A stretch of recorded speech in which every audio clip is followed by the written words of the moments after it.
Well, there's minor things, but nothing like that. At all. Yeah, hey, it's not having your foot ripped off, but then what is? Oh my god! Can you Wow. think about? Oh my god! We're just talking about work incidents. Everyone, welcome to the Friday Hangout. I got a new shirt today. Oh no! What did I do? And Mark's here. Here, I'll make you big. Oh, it's the Legion of Comics on the front. This is the special Rob Fat Stacks version. Yeah. Oh my god! What did I do? That's great. Yeah, that looks really good. Yeah, it does. I might have to go purchase that. Guaranteed that people around you will go, "What?"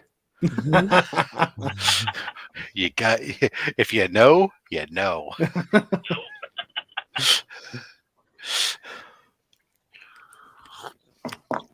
Mark, my buddy, I don't know if you heard, my tickets have been purchased for Heroes Con. Oh, awesome. One step closer. That's right. I have the con tickets, 3-day VIP pass. Which at this con don't serve much of a purpose. Yeah, no. Unfortunately. I mean, some cons that do. This con, it's literally doesn't make 30-minute early access. And, nope. Yeah, no, it does. Nope. Is it? So No, it doesn't that's sell what out. they're saying. Nope. That's what they tell you, Rob. I had it last year. Real shit, Rob. They open the con. They open the doors, and there's one line. Doesn't matter what you say. If you go in there that first day, like, hey, I have the VIP badge. I go in there, like, oh, they're not ready yet. We'll open it as soon as they're ready. And at the exact same time, they'll just open the door and let the general admission line move. It's not. It's weird, dude. It's weird. Maybe I'm pretty sure that says up to 30 minutes. Yeah. And that's how they get by with that crap. They fined plenty of people last year. Well. Yeah, that's how I feel. They won't know when I roll up and I go, hey, you don't know who I am. Yeah, Rob. You don't know who I am. Do it. Kind of a big deal. Oh, picking and punching. What's Don't up? know if you realize this, but I will sue your ass. Your ass. Is there a separate one you could have purchased? Like you either buy 1 day at a time or 3 days. There's right not like now. There's right not a now, non-VIP. So right now, what's up there is just the 3-day VIP and the regular 3-day. But they make allusion to the fact that there will be 1 days available, like at the door or something. But even the 3-day, the regular 3 days, only $65. So correct. I mean, I'm used to like out here, like when I went to Fan Expo, it's $300 for a VIP pass. So. Well, I think it. Hey, if nothing else, whether it has a lounge or whether it's just me being able to sit there and say, hey, I'm better than you. Yeah, and then that's fine. That's right. I'm fucking it. It should just say MJF on it instead of VIP, right? Just hold it up MJF and walk pass. VIP, I'm better VIP. than you. I'm better than you, and you know it. Maybe it can come with maybe it can come with a Burberry neck strap. Scarf. Well, instead of the scarf, no, one of those little lanyards. The lanyard is going to be a little Burberry lanyard. Yeah, that'd be great. Oh, hey, Alan, you're back. I'm back. Apparently, I lost internet. I don't know. Well, you lost connection, anyways. Yeah. I knew he was going on a turn there. You can see his little dangly bits go out to the side. So the best thing about Heroes Con, 16 and under get in free. That doesn't help me at all, and I don't understand why that's a good thing. I don't even want. I'm not looking to meet anybody under 16. Let me clarify. Hold on. Let me clarify for the judges, for any officers of the law, or anybody else out there. I am not interested in meeting anybody under 16. Me neither. Except maybe the only exception to this whole thing is maybe meeting Mark's kids. That would be about it. They're not going to be there, so it doesn't matter. But that would be about the extent of it. No, my two soon-to-be stepchildren will be with me. Oh, I'm so sorry. Man, why? Because your 2 stepchildren will be with you. I'm still going to do my thing. I mean, it's. I'm just saying. I don't even want to know what that is at this point, Alan. Look at him and his dangly bits all over the place. Holy cow. But I'm just saying, I thought, let you know, Mark, it's that much more real. And I had a conversation with my wife the other day. And Congratulations. about this I knew con. it was coming. About specifically saying that, hey, I bought the tickets, and making sure she understood those dates meant that she would have to be going to get our youngest from university on her own without me. And she said, I can do that. And that's yes, that's buy-in. So now it's just a matter of getting the right airfare. You could just drive, right? I know it seems like it's right around the corner, but it's a little bit further than you think. Aren't you in Southern California though? No, that's why. Oh, If I was in Southern California, it'd totally be driving distance. But because I'm Yeah. in Northern California, that's what I thought. I thought you were in Southern. Yeah, that's the difference. yeah, Yep. Yeah. I didn't factor in the north. yeah. Oh my. Well, you got to think if it's south, it's a straight shot, Right. no turns. Doesn't- Right. In the north, I Doesn't have the matter mountains if in the way. it's straight, man. It 'Cause doesn't first- matter.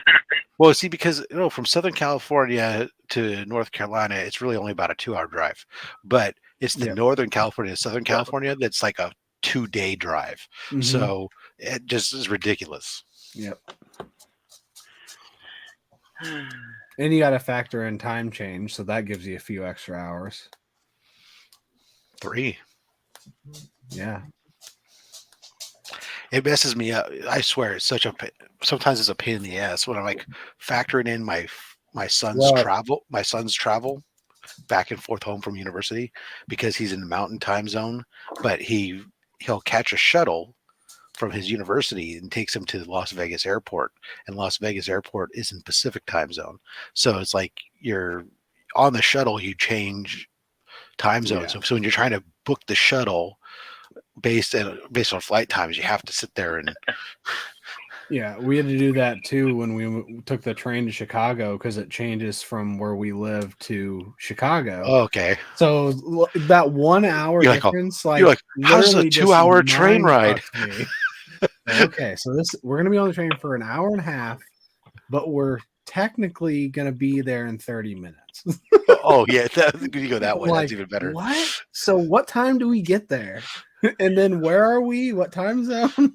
It was like when I fly to East Coast, that's what I always I hate. It's like if I'm flying to North Carolina, I look at it, it's like, okay, so if I want to be there, if I want to get in Charlotte and I want to be there before it gets too dark, right? So I'm gonna get there around 5:45 or something.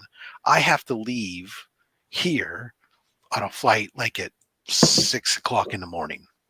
Okay, so it's like it seems like it's 11 hours. Yeah. 10, 11 hours to get there by the time you factor in a layover somewhere.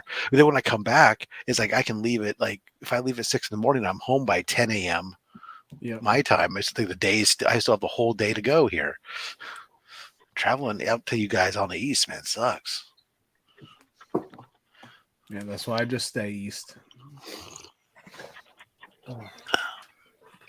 Anywho. All right, Rob. So I just got a text message Ooh. from. You got a text? Yeah, I got a text message. Was it a text or a sex? And it reads, dude, I think Tony Khan might end up with WWE. This is looking real. Thoughts? Shut up, Alan. Thoughts? I don't, until I actually hear something announced, given that just the other day the Saudis had bought, it was all done, let's just, it's more, I would find that it's more likely that NBC or one of these streaming services buys it because of all the content and everything that they have already, the library of streaming content, everything else. I'd find that much more likely, but we'll see. Yeah, Tony Khan's got Oprah money, so it's possible, I guess. Anything's possible, but as long as they can get rid of Vince, let Triple H stay, let him run his things. I mean, he seems to be doing them. It's a much more interesting product. Didn't Vince not already perfect, step down? But he's back. He came back. So he exercised basically as they're coming up on as I understand it, he exercised his shareholder power and forced the board into a situation where they had to take it back and got rid of a couple board members and brought in his own people, and then they all voted. Which board members did he get rid of, Rob? I don't know their names. Names aren't important. It's the one that opened the investigation. Well, and then 2 stepped down. Yeah. Right. So there were 2 that got let go. Then there were 2 that stepped down. Who at the end of the day, it's like if they're going to sell, there's no guarantee that they're going to sell. I mean, there's just one thing that's been talked about and how they speculated, right? But is also a chance that they could retain it as a public company as is and just negotiate, really strong. Yeah, so what kind of I had to ask a lot of questions to get some understanding of what was going on with Vince coming back. But apparently, these aren't the exact numbers, but he owns, just for example, 30% of the shares. But because he owns a controlling interest, he owns 30% in shares, but he has the preferred stock, and with his stock, it comes with, I think, it was 80% of the vote. It says his controlling voting interest. 80% voting. So he never really sold the company in that aspect. Like he did on paper, but the company never. Yeah, it never left his full control thing. All it did was it was a smart business move to take him from a millionaire to a billionaire overnight by making the company public. Well, when you go to public, there's more to it than just you do lose. Well, when you go from a private company to a public company, and yes, he ensured that he maintained a significant voting control that basically nobody could outvote him on stuff, right? Yeah, ever. But you do have certain, and this is where he's running into problems potentially here, is you have certain fiduciary realities of when you are a publicly traded company that you have to adhere to versus when you're a private company. And this is where this whole concept of him taking company money to make to make payments to women to keep them quiet is a problem, because that is, if he did it out of his own personal money, out of his own personal bank account, there's, it's a story, but there's nothing that's no legal issues. You're right. But because of the fact that you're doing this out of your company money, this becomes an issue from a fiduciary standpoint. And this is where the lawsuit is now back up and potentially going forward. It sounds like, from one of the stories I read earlier, from the shareholders, on behalf of the shareholders against Vince McMahon. So that's all interesting stuff. But I would get like Marvel movies and everything else, I try not to speculate too much on it, because at the end of the day, I don't know. I'm not an insider. I'm not following that business that closely. I care about the entertainment side of the product. And as long as whatever happens doesn't significantly affect the entertainment side of the product, then I really don't care. So they're looking to sell again, or they already have sold? So their media, no. So the company is currently public, it's a publicly traded company. So it was sold, it was broken up into public shares, and it's owned by multiple people, right? But obviously he's the largest control share. What is the thing is that there is a potential that it's coming up for its media rights are coming up. And ahead of that is the opportunity that if you want to sell the company, it's a great opportunity, because your new buyer wouldn't be saddled by necessarily any deals that exist ahead of time. They would be buying the company now as these deals end, which would allow them to then go ahead and negotiate whatever new deals they want. Alternatively, if you choose not to sell the company instead, no good offer comes, then you can now go negotiate your new deals for your media rights and stuff, which is the linchpin piece of wrestling.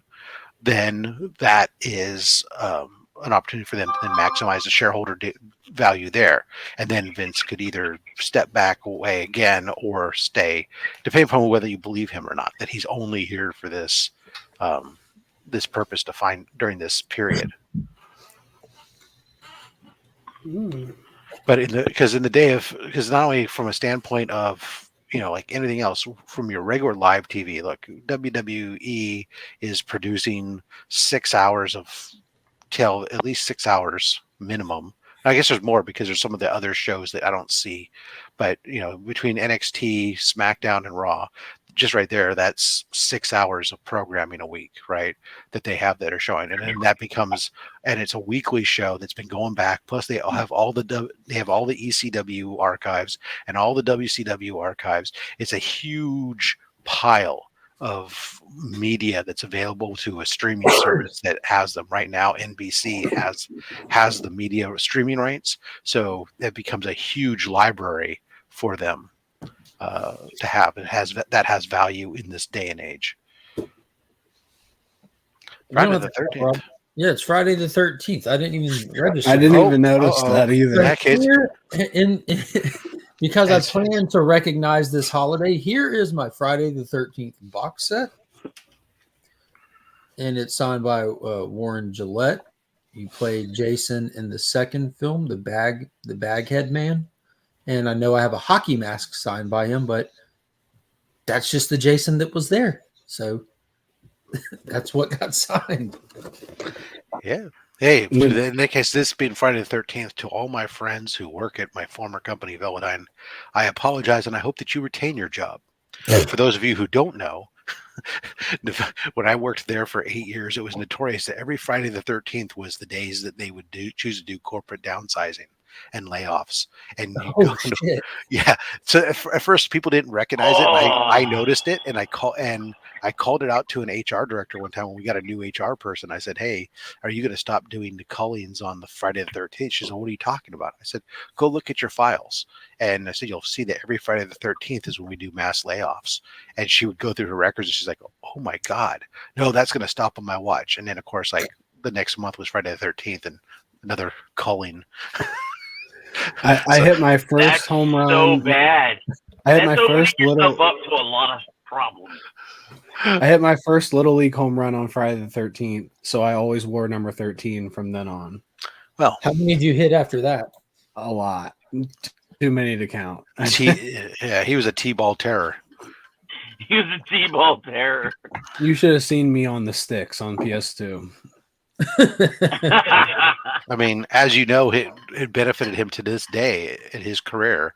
If it wasn't for those Little League home runs, he wouldn't be the man he is today. I gotta go to work. Yep. See you guys. All right. Oh, perfect timing. Boom. Boom. What's up? What's up? What's up, man? What is going on, man? Sorry, man. So you guys talking about the whole WWE merger, right? Yes. So here's the thing that a lot of people aren't talking about is the Saudis actually signed a 10-year, $500 million deal with the WWE. That's why they're doing the crown jewel events and all that stuff like that. If they do buy them out and they have the most liquid cash to do that, right, they're going to save hundreds of millions of dollars on that deal. So that's something a lot of people aren't talking about. Also, so they've already got a coupon basically to buy the company. Yes. Also, too, though, if they do buy it, which a lot of people don't think do buy it. Yeah, if they do buy it. The biggest thing though for them is they're going to take the company private. So Vince can't. Yes, they have to. Yeah. So that's going to be the biggest thing, but it's going to be a big backlash and everything else. And I heard you talk about Tony Khan. They're not going to buy it, man. They had the capital and stuff like that, but they're not going to buy it. The biggest thing to look at is the NFL, man. The NFL is putting out their rights next year, and they want $1.5 billion for the NFL rights. There's no cable company going to pay that. So it's either going to be Google or it's going to be Apple or one of these streaming services. So what's happening is like companies like Netflix too. Netflix is also going to be in the running for WWE because they don't think it's worth leasing, sports content. But if you own it, you own that entire library. That library That's the money. That's the money. That's why Vince bought WCW. It's when you go back and you ECW. listen, and ECW was he didn't give a shit about the product or the wrestlers. He Yeah. cared about the media library, and kudos to him for being smart and recognizing the value of that far before most people realized that was the true value. Absolutely. And he's always been ahead of the game with innovation. I mean, pay-per-views, when they did the WrestleMania 1, they did split screens in movie theaters. That was before everyone else was really doing closed caption. Yeah. I mean, at that point in time, they literally launched a streaming service before their own network, a streaming service before a lot of other companies did. I mean, it was only really Netflix at the time and other things, all sports streaming service. Like, some of that business stuff he's been very good and very shrewd on. I just don't always agree with some of his direction for creative content, obviously, but the biggest thing I think is, for all the women out there, I don't necessarily agree with his. yeah, that's true. But I mean, here's another thing too: is if the Saudis do buy it, they own all the IPs for the movie rights and also for theme park rights. So there's a rumor going around that if they do buy it, what they're going to do is actually going to lease out, like possibly create some theme parks and other things as well. So I don't know if I'd want a wrestling theme park. Yeah, I mean, go ride the pile driver. There would be like one of the modern day love tunnel ride for you and your girlfriend called the Love Muscle. You get it. I think I'd call that one the pile driver. Just get body slammed by a bunch of divas in there. Instead of the Tower of Terror, it's the Tombstone. Yeah, that'd be awesome. The Undertaker drop you straight down in the head. You sit down the ride and the seat turns upside down, so you're going straight down. So your face is in a giant Undertaker's crotch. What? Crotch, no, exactly. Never mind the smell. Buckle up. Dude, that's a scary move to take, by the way, when you're wrestling, man, because you have really no control to protect any pile driver. Seems to me like that's not anything where you're basically coming down somewhat on top of your head. Yeah, seems like a lot of trust is there. Yeah, man, it's very sketchy. It's when I do wrestle, man, it's a scary move to take. So I will tell you that. And I watch and right now today, I mean, that's the thing. That's the biggest thing to me when I watch the difference between AEW and WWE. It's like the risk factor that it's from a cosmetic. It might, maybe it's not, because I don't know, because I don't wrestle. Sure. But from a cosmetic standpoint, to me the AEW looks like they're trying to kill each other. It just seems like it's so much higher. It's like they just. And I'm watching, especially when you see some of those guys. I mean, Darby Allen obviously is a completely different level. That's like watching Mick Foley in his freaking prime, right? Yeah, and you just go, my God, can you not see what your future is going to be? I mean, but even some of the other guys, I mean, just the number of insane flying and moves on the apron or onto the mats. I mean, one winged angel on the mat. I mean, outside the ring. That's just. Doesn't seem smart. So one thing I would tell you, the WWE, part of the reason why they're a lot safer with a lot of things, they're wrestling 200 days out of the year. Where AEW is only doing TV only right now. They're not doing house shows. So you have more wear. More time. But also too is recovery style, and they do take a lot of moves and stuff like that. You mentioned Darby Allen, so you guys want an interesting little tidbit on Darby? Sure. I would love to. That TV show back in the day was like. Sex Put Me in the Hospital or something. It was on like okay or something like that. Google Darby Allen, and he was on the show. Having sex sent me to the hospital or something like that. With Darby Allen. I remember seeing that show title when I scroll through the thing. You're like, what is this? Yeah, I think he got like stung by bees or like something ridiculous. Yeah, but I see he's up there looking for it right now. Sex sent me to the ER, and it was bees. Yeah. That's it. Yeah, he was playing out a Winnie the Pooh fetish, and he covered himself in honey. Yeah, I'm gonna have to go back and watch that clip. I'd never heard of that show. It looks like one of those 1,000 Ways to Die shows. Yeah, Darby's crazy, man. I've been on a couple, one or two shows with him in Florida before he got signed to AEW, and he literally would. Oh, am I frozen? No, you're good. Okay, you're good on our end. Dude, he would literally get like thrown into poles and stuff like that, and all he does is wake up next day and he just does a bunch of yoga and he's back to normal. So he's like Gumby. Well, he's on that. He's like he's young and dumb and He's on that DDP yoga program. But I Huh? mean, that was the same thing. It was like, Mick we used to you watch interviews of Mick, and he'd say the same thing. He just didn't do it. It didn't register to him the same way. But now you look at him and you just go, my God, Darby Allen's greatest opponent will be Arthur Idis. that's right. Or look at actually, you want to see his futures? Look at Terry Funk. When towards the end, I mean, that is just. Yeah, Didn't he have it bad as well? But because Terry Funk had a regular, he had a good, solid regular a career as a regular wrestler back in the heyday where wrestling was still also a little bit more stiff and everything else. But then he got into the extreme stuff later in life. Yeah, if you watch, that's what really extended his career. Yeah, if you actually watch and like the famous Mick Foley or Mankind Mick Foley Cactus Jack moment is when they wrestle in Japan in the King of the Death match over in Japan. That was like the famous clips they used to show on Raw back in the day was Terry Funk versus him. Yeah. But I mean, he was a NWA heavyweight champion. I mean, he used to wrestle Ric Flair and stuff like that in the 80s, and then joined ECW. I mean, I was actually watching ECW last night when that was at 96. He's 53 years old. Still looked like a brick shit house, and in there looking good for his age, man. So yeah, by the time he was doing his last stuff with the WWE, he was like what, his late 60s, early 70s. He wasn't in his 70s yet, but he was late 60s. Yeah. Actually, probably close to 60. Yeah, in his late 50s when he was like Chainsaw Charlie and like stuff. Yeah. Like that. Yeah, Chainsaw Charlie. You got to speculate what kind of time frame, like general time frame, because obviously none of us know, but what kind of general time frame are we looking at getting some kind of information on when this sale is going to go through, or is it actively in the process right now? Is it just all rumor mill? No, so this has been in the process for a couple months now. I mean, this stuff wouldn't be coming out at this point if it wasn't in the works for a while. I would say probably they just hired JP Morgan to come on to help do an assessment of what the company's valued at and help with it potentially for the sale.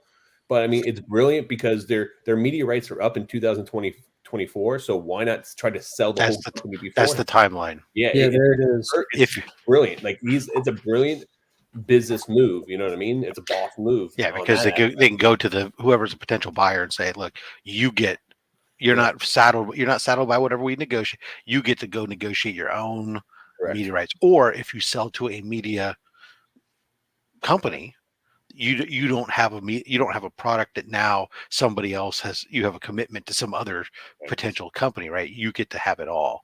And Peacock is NBC. Is that who Peacock is? Yes. They've got to be one of the people at the table that are wanting it. They got to be. I mean, they paid $5 billion. Was it $5 billion for 5 years to hold all that because they were used because the WWE. You got to remember they had 1.3 or 1.7 million subscribers to their network originally, paying $10-15 a month, and all the WWE network, the Peacock network, and then they picked up all those streamers as well, or some of the streamers, and they picked up who transferred over. They all got transferred over, but some may have dropped. Yeah.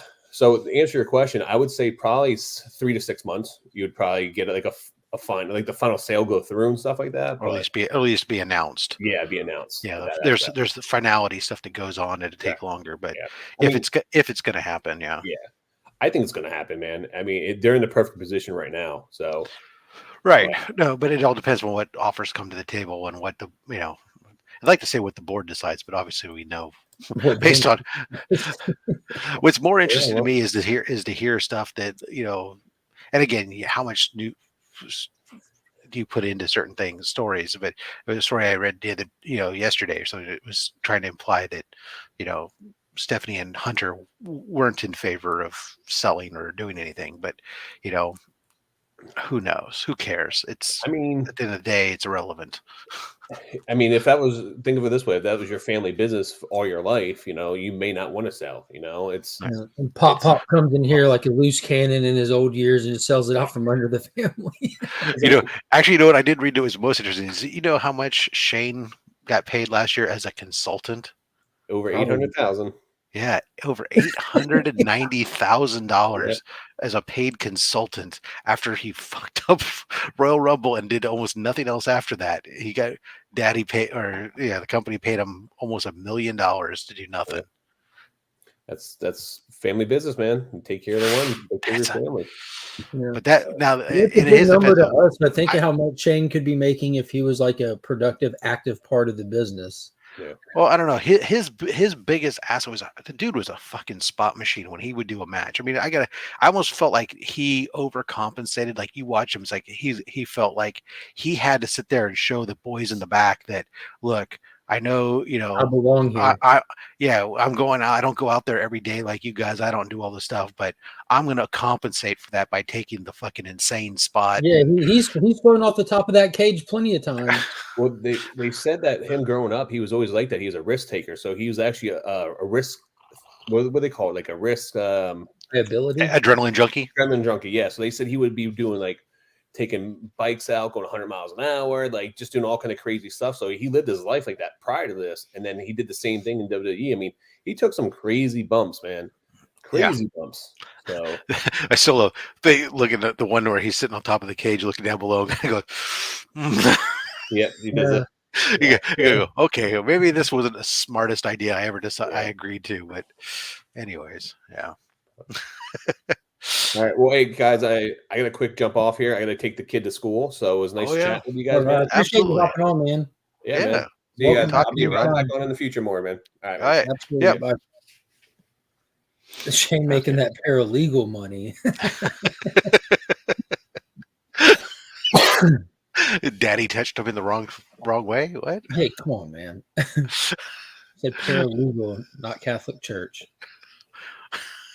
So, and also to the point of the thumbnail and the name of the stream today, Nelson from Big Time Collectibles will be on later on in the morning. Obviously, we start super early, and it's not as early as where Rob is, but he's also an hour earlier than where we are here. It'll probably be after I take Finn to school and stuff as well, but he'll be on later on. After I go to Romania. Can't call it. I'm assuming it'll be around like 9 o'clock his time, which would be 10 o'clock our time. So yeah, that's after your Romania visit. Well, 10 o'clock your time is when I Get back. I take off to go to Romania. I thought it was normally 9 o'clock my time. It's 7 a.m. my time. Okay, yeah. And then I won't be back after that because then I have to go to the doctor's. What time is it in Romania at that time? It'll be 5 p.m. Golly, literally the start of your day and the end of theirs. Well, my team starts at noon, and they go to 8 p.m. No, 9 p.m. I was thinking like the traditional 9 to 5. For that aspect, yes, but it's actually almost the middle of their day because they start work late and then they end. They kind of work a swing shift type of thing. Yeah. Which is better than a lot of companies over there, a lot of American companies that just make their people work overnight. So I said, no, I want you to be able to cover Europe as well as East Coast. So by having them work. Think about how much like, the USA being such like a global powerhouse and a lot of stuff, how that affects just the daily lives of people that are overseas. Yeah, we have large companies and large groups of people in the Philippines that work for us. So it's like, if you want to sit there and say like, everybody talks about first, just take a call center. People talk about like an Indian call center, right? That's the stereotype, right? Steve, Rob has an open position for Pivot Man. If you're interested, Pivot Man position open for Steve. Coco Love Chevy, good morning. What is happening? But if you take the stereotypical call center that's located in India, supposedly, right? You go, well, that would mean to service U.S. hours. Those people are up overnight. Now, if you're referring to the scammers over there, which are excessive and ridiculous, you can watch videos where they actually sleep in those offices through the work week in the daytime, wake up, roll their sleeping bags up, and hop in a chair and start stealing people's money. There you are. It's pretty interesting. I opened up. I was doing an unboxing yesterday. I was recording, and I was like, one of these things like I bought something on eBay, or actually, what I had done, I had marked a book as, I was interested in a book on eBay, and then got an offer from the seller, and without looking, at it when it came through on my phone. I'm looking at it just briefly. And I'm like, oh, that's a decent price discount. I'm going to go ahead and buy that book. And I went ahead and bought the book, and it was sent to me. And when I got it, I realized that it came from an online retailer, and I should have probably, if I had paid attention, I would have gone to the online retailer to see. And of course, the online retailer sent me in the box with the book was, you could have saved $18 if you had bought it on our website instead of buying it through eBay. It's like, oh, thanks a lot, you jerks. Rub it in. I'm sure that Tyler has seen Surfs Up with the surfing penguins. Yes, but I don't have anything to add. I definitely don't really remember it. Yeah, I was looking at an early 2000s movie, I think. Yeah, mid maybe, but either way, wasn't it directed by a big director? Or that was the Dancing Penguin one. I feel like we're adding stuff to it. Happy Feet. Happy Feet, yeah, that was directed by somebody big, but I don't remember who. Oh my God. He's talking about, I'm like, I just Googled it. Surfs Up 2. Yeah. Surfs Up 2. The cast was John Cena, Triple H, The Undertaker, Vince McMahon, Saraya. Just like a whole bunch of wrestlers were the cast for the Surfs Up 2. Yeah, there you go. George Miller. Thank you, Flo. I knew somebody was on the same page as me. George Miller directed Happy Feet. Isn't that crazy? That's wild. Then it goes over back to Mad Max. Yeah. Like, what were you doing there? It's actually a decent movie, but not that good. Surfs Up 2, Wave Mania, an animated comedy featuring WWE superstars providing their own voices while matching up against talking animals. Could you imagine if WWE superstars provided someone else's voice? Like they're just in the sound recording, standing over someone, like flexing at them. Be a penguin. What's funny is like actually, and I hate to go back into wrestling because I know that not everybody here cares enough about it. But that's the funny thing about like LA Knight. When you watch him, it's like he's done a lot of the motion capture and a lot of the video game stuff for the WWE video games. Is that a wrestler's name, LA Knight? Yeah, he's currently in a feud with Bray Wyatt, and is going to be doing a premium match, the Mountain Dew Blackout or whatever match at frickin' Royal Rumble. Anyways, they have people sponsor matches now, huh? Well, no, it's a gimmick match where it's like essentially yes, you're right. Okay. They're because Mountain Dew's got some new product coming out called Blackout or whatever it is. WWE takes money from advertisers. Imagine that. At least it's not a stupid zombie match. But yes, Flo, Babe is iconic though. Yeah. So, my story. Did you know? I have nothing to add to that story. Well, I'm gonna wait till Mark was able to pay attention. Okay. Because I am paying attention. I'm too poor to pay too close attention. I understand. That's right. Netflix bought the Screen Actors Guild Awards, which is like another. Yeah, the whole thing. They bought. Well, now those are rigged, I suppose. So they bought it to air it, but Netflix is going to air the SAG Awards, which is like the Oscars, basically. It's a little bit better than the SAG, right? Awards. Yeah, on their YouTube channel, live. Isn't that weird? Why wouldn't they do it on Netflix? Why would they do it on both? Yeah, or both.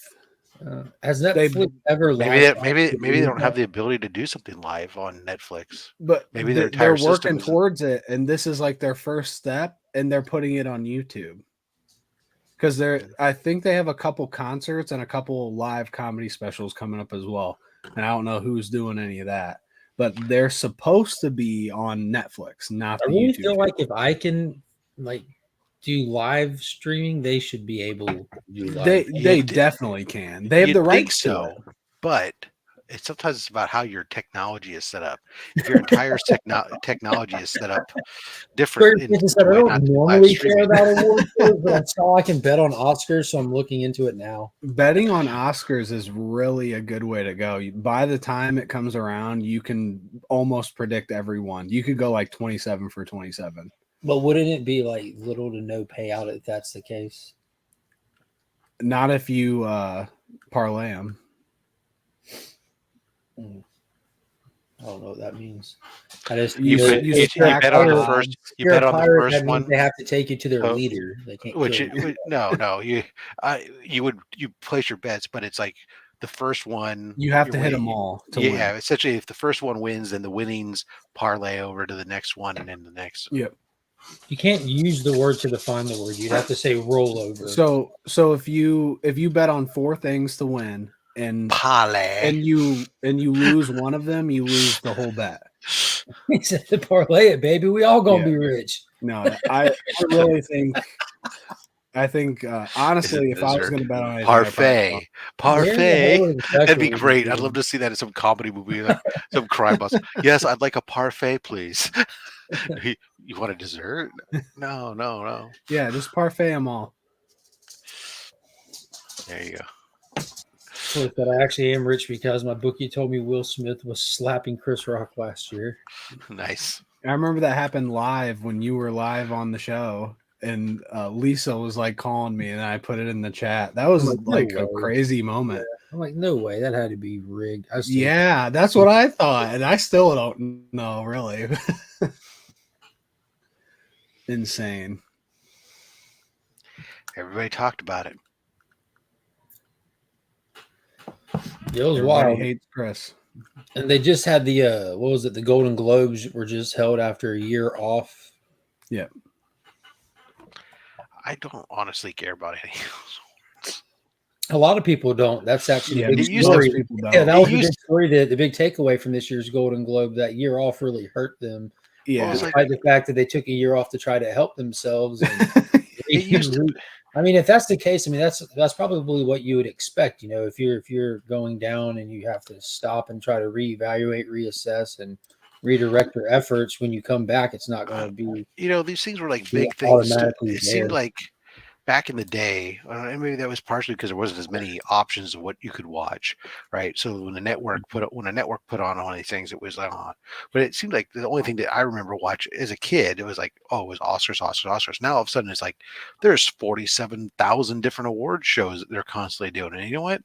That shit's boring, dude. What am I doing? Why am I watching? Isn't interesting anymore either. That used to be like, you know, to see celebrities, you'd be picking up magazines, or the most you'd see outside of them on the movies is maybe they'd be on a story if you even caught the news, or you'd be at the grocery store just seeing them on the covers of the magazine to check out.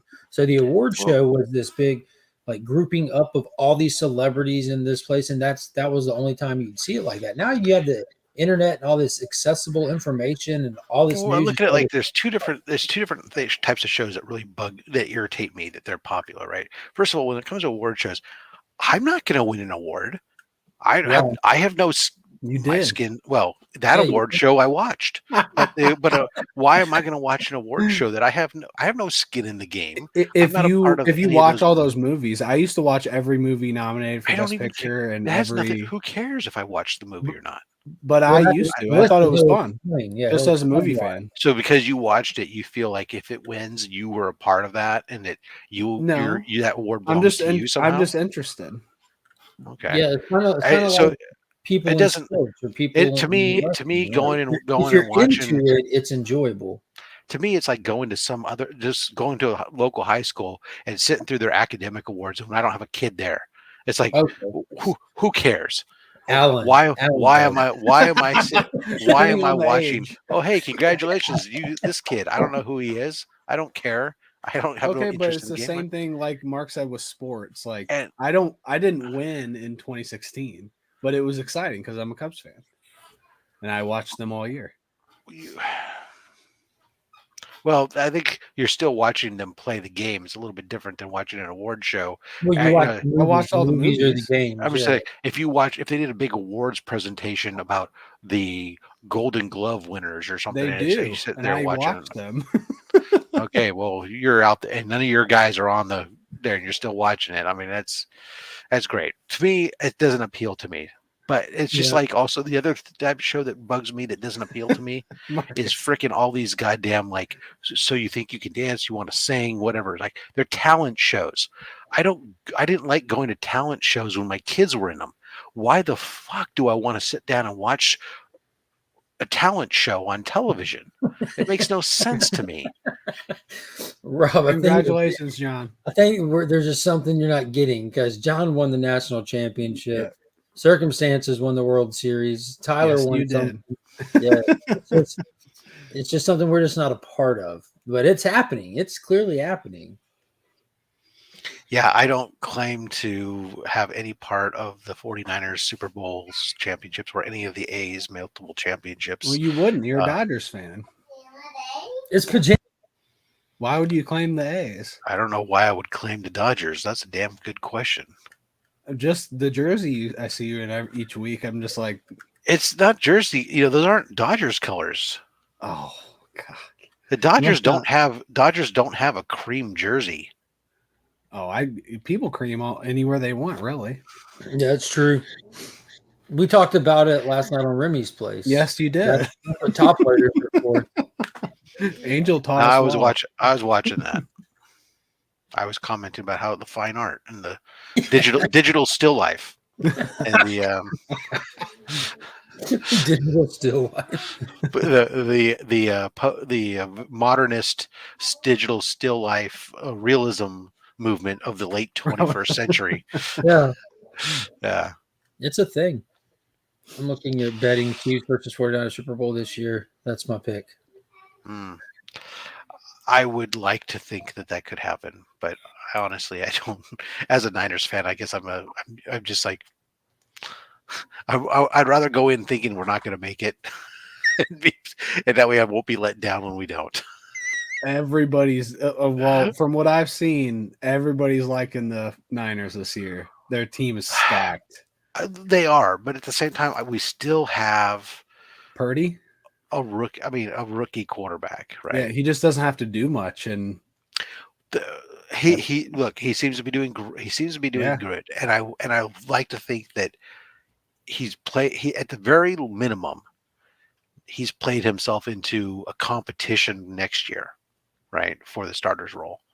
But at the end of the day, we've seen 5 games, right, and 5 games.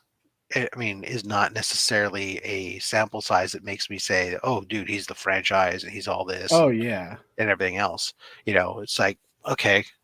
I mean, at least what I've seen is he's been able to keep them in games when in the game where against the Raiders where the Niners weren't just steamrolling and out in front the whole time. He kept them in it so that way they could eventually be in a position to take back over that game. So that was good. That was something that, like Garoppolo, I didn't have that confidence in all the time. They have such a strong defense and weapons on the outside that basically he just needs to control the game, and that's what he's been doing well. The Niners can be picked apart with a strong screen and short range passing game.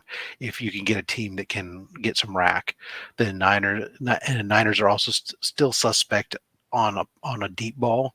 Their secondary has taken a lot of hits. I don't think any team is perfect, but no. I'm just saying if you guys can get open, or if the referees would call, I'll be the first to say, you know what, the Niners are really, really, their DBs are really, really skirting the edge of what's pass interference and what's not, and they've been the benefit of a lot of non-calls that could have potentially, if they were called, changed some of those games, the outcomes of some of those games. I will admit it as a Niners fan. So pass interference in the NFL is why I stopped watching the NFL. I think it's the worst thing that it's not like straight up. I can't watch it. I think it's the worst thing ever. When the ball is in the air, there is no possession, and there should not be an offensive or defensive.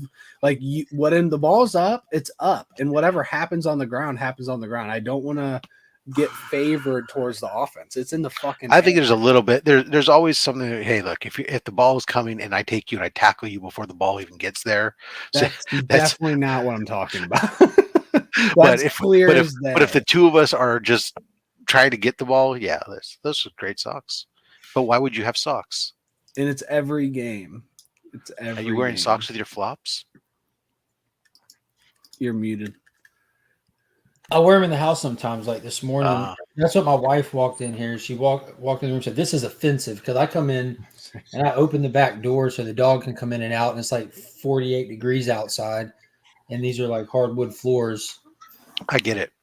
My wife's that way. She's over there by the sunglass door with the dog where it's open for the dog, and Yeah, but like in here, like the hardwood floor starts to get a little cold after a little bit, and it's fun to have socks on. You could walk around a risky business through the house. no, I need to arch support. What's up, Darius? Someone might know, but on PlayStation 1, there was a game where you could give your football players steroids. And I don't think they called them steroids. They were like pills. It was like, you know how they came up with all Vitamins. those terrible football Here's some horse like, vitamins. knockoff games? Like Slugfest. Remember Slugfest, the baseball game? You get on base and you could just punch the baseball out of the person I don't holding the because ball and run to I had an second base. Atari 2600 and we didn't have that. Yeah, only had one Slugfest button. was you could like put in codes and play as NFL a Blitz. mascot Okay, I and- remember NFL Blitz. Durs. Yeah, Yeah, that was. NFL Blitz was That's a cool. shit. Go play that. Yeah, you could the, sit there and beat the shit out of people in NFL Blitz. the hockey equivalent was NHL hits, and you could just run the goalie the whole time. Yeah, Just plow into I him knew that. and then open net. there you go. You could Shoot shoot your your players player. up to. Yeah, I think that might have been it. We should be getting NFL Blitz games again soon. Really nice. So crazy. I love it to be more arcade like than so lifelike. I don't really like the really lifelike sports games. They try too hard and it makes it not gamey to me. I just need some red LEDs. That's all I need. Like the one where it was like the handheld game and you just move the dot and then forever. Literally, you just score a touchdown and it starts back over and you just I just need a rumble pad and set up my players and then it just shakes Unfortunately, until the players run into each other. I didn't That's realize all I that this thing was unzipped, and I just dumped a bunch of all my collection of foreign coins that I don't know. I keep holding on to since I was a kid. You know, as a kid, you would collect any kind of foreign coin and hold on to it. Like somehow that was like something to have. It's like, oh, look at this! I got it 2 pesos. There you go. I'm rich. Look at that, a wheat penny. I think that's so old. It's amazing. I bought a mystery box from Peddling Pete that I opened up. The video will come out one of these days soon here. But in it, he threw me some free stuff in there and a Christmas card as well. Oh And damn! one of the things that he threw in there was a dollar bill from 1935. Oh, how nice. He said, "Here, thank you for not canceling me." Is that the blue? Is it got the blue stamp? That man is uncancelable, bro. Yeah, it does. Is it? Oh, it's a silver certificate. Nice. Yeah. And on the bottom it says $1 in silver payable to the bearer on demand. $1 in silver. Now that would mean that is going to be one. Just That's pretty cool. I don't know what is the silver rate now? Is it It came down inside to my 15? Christmas card. You know that the big mean guy, the Peddling Pete, sending out Christmas cards. Silver spot price. I wonder what it was that year compared to this year. 77. Well, Yeah. so it's 77 cents a gram. So Ooh. That's some Canada talk right there. so you're Yeah, just gonna no, so no, it's I remember so being you in so school just and they're teaching you grams and stuff, and they have the little bitty slivers of plastic that you're putting on the little cheap plastic scales, and you're That's weighing that's and why like putting- when I used to buy when I was buying metal, I always bought silver was at least then when I got the ounce, I'd buy that you're buying ounces of There's them at a time, 28 and it grams. looked like I felt like I had something when I had a huge stack of silver coins versus gold where I'd be getting grams and I'm like, okay, or dust. You're like, look at this, I got my $1,000 is like this little thing right here. there's 28 Don't grams inhale. in an ounce, I believe, right? Well, so if 77 cents is 1 gram, that means you'd get just barely over, probably get like 1.25 grams of silver. What do they weigh the dollar? No, it says right on it. It said $1 in silver. Got you. I've never seen a dollar of silver. I've seen a silver dollar. Oh, son. I put on these Batman socks that I don't remember who. I think Kay gave them to me for Christmas. I don't remember. Virtual Boy. It was. Oh, I like that. Yeah. So, Justin, how you doing there, sir? I'm well. How are you? Oh, I'm peachy. I would like to take this time to once again thank you, Rob, for the price that you gave me on those ASM books. As I walked into my LCS yesterday, and they had a whole collection. A lot of it was those books that I picked up from you, and their prices were way, way higher, and the prices of the books were way, way lower. Yeah, well, I went and looked at when I gave you the price. I went and looked at what the actual FMV was, and then I lowered it. So, like I said, I appreciate that. Well, I appreciate not having to pay eBay fees and. What book was it? It was several. There was a couple sub 100 ASM books that I had duplicates of. Mostly slabbed books, and then they're like 4s and lower grade, but they're still. Are these ASM books? Yeah, ASM books. Yeah, and there was one. Then there was one raw book in there, but so like there was the first one of them was. Huh? I said, ask Justin if he moved any more of the hot toys. I have sold one hot toy. We're just going to check in every Friday. So we saw 0 sales in week 2 of the hot toy flash sale. So if anybody out there is interested, JB has tons of hot toys, primarily Star Wars, I believe. Star Wars and a few Marvel, yeah. Yeah, so listed over on his Instagram account where you can go check him out. Hit him up on Instagram and message him. He's got him up there for great prices. And he's using it to his ultimate goal is to use these funds to go after some of the bigger ASM books that he's missing. Because are you trying to complete the full run? I am. So it's a big task. Just ask Rob. we have the two guys on our 2 power bottoms of the panel here are both trying to complete an ASM run. Not to be confused with ATM. The difference is Justin's probably more likely to actually finish it than I am, just because you're not aggressively doing it, are you? You're just kind of casual. I'm at the point he keeps buying other shit. Yeah. That's like me. He'd be done if he didn't like fucking Space Cadet books. Well, I'm the same way with Hulk. Like I'm working on a run, but I'm casually doing it. Like when I come across an offer I can't refuse. Like I'm at the point where I'm missing so few that I'll get them when I get them. I got so many different runs that I'm working on that it's like, oh, that's expensive. So let me go spend all my money over here instead of saving up money to get that. Right? Book, what is going on this $200 Space book? I wish it was a $500 book. I might pick it up. That's my problem is that all the books I need right now, the most reasonable.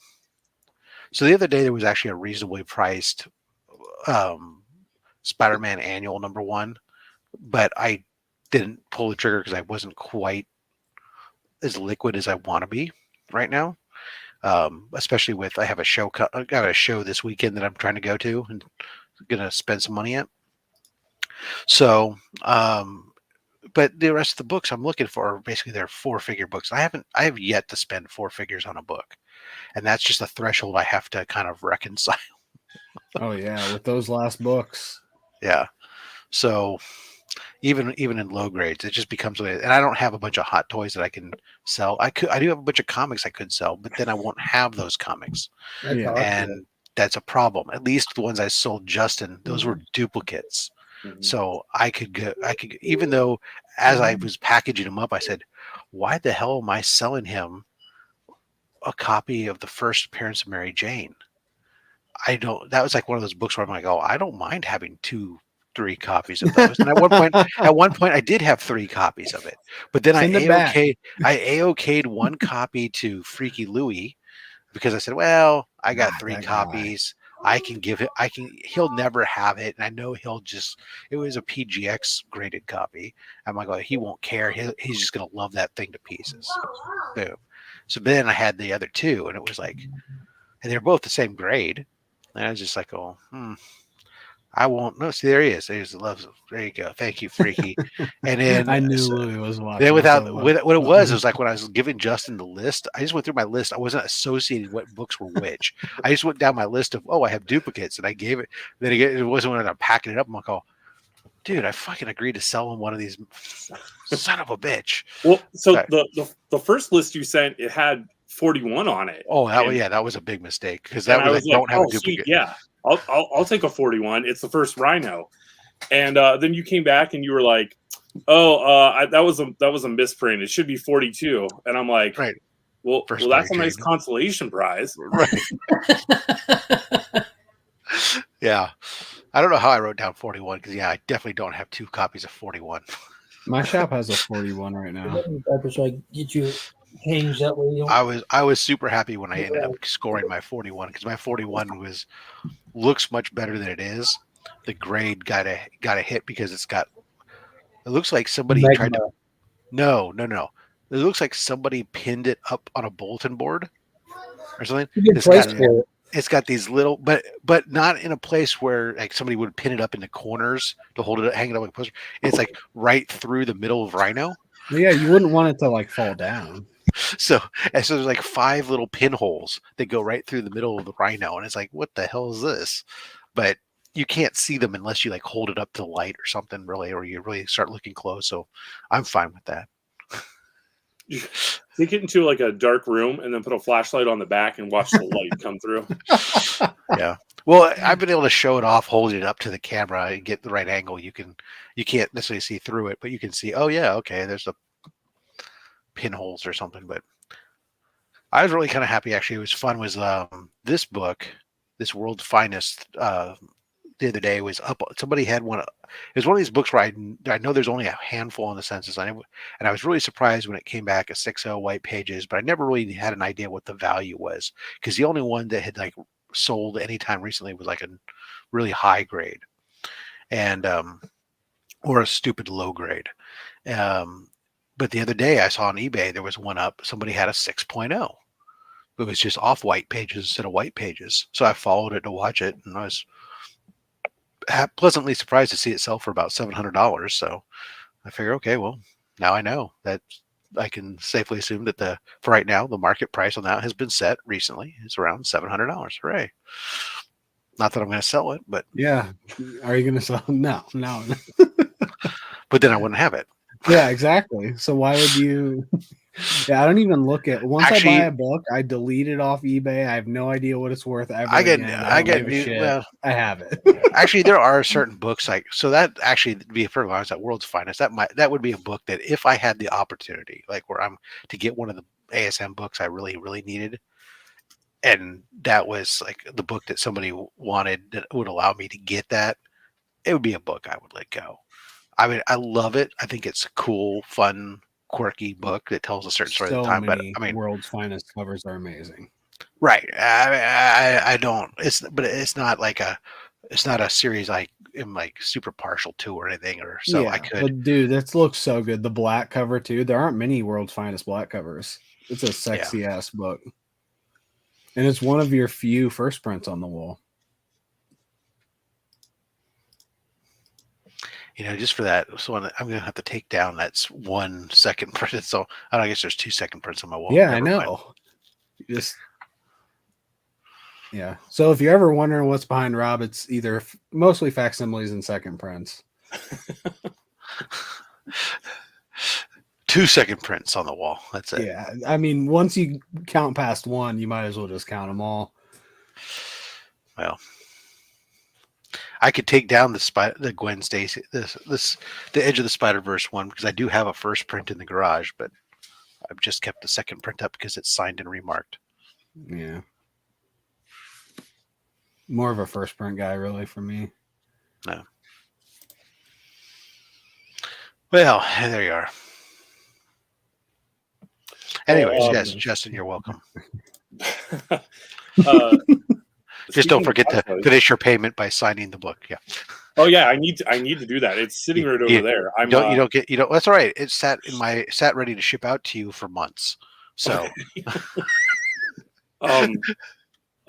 speaking of Hot Toys just dropped Avatar figures. I'm mentioning that specifically for the only person who cares isn't here right now. No, Tyler's here. Yeah, I want to see him at least. Yeah, they're if you go to I saw pictures of them on Facebook, so just go to Hot Toys Facebook page and you can see them there. Damn it. The Jake Sully looks amazing. $650 though. That really? That doesn't seem right. Is this not it? Oh, that's Sideshow. Oh, so that might be from the first movie. Okay. I might have found it. And I Okay. think they're 638. That's a retired figure. Don't look at that one. Really? Here, I'll do the work for you. I'm getting a lot of shit that pops up, but I completely misread the. You know what's really weird is when you misread the chat sometimes, and you get the wrong something completely different meaning. I saw them talking about Pogs, but I thought they were talking about pegs or something. And I agree. Burt Comics, I love pegs as a kid. Oh, you love getting pegged as a kid? What? It's not normal, man. And I realized that. Oh no, Pogs, got it. Read, don't guess. Speaking of guessing, wonder if it comes with more than one head. Yeah, you missed. Justin just dropped the piece of notice that there's Hot Toys Avatar. Oh, I'm actually aware. It's a Jake and a Thierry, and they strangely don't look much better than the McFarlane figures. No, I was thinking that too. I think they look great, but the McFarlane ones, I think, are when close. I was looking at the image of Jake on the Banshee, I'm like, bro, that's when I'm like, what am I looking at? Then I realized it said Hot Toys, not McFarlane. I'm like, because the only thing I noticed differently, I noticed that Jake had a bomb right here. I'm like, that bomb looks a little different. Like, wait a minute, this isn't the McFarlanes. These are Hot Toys.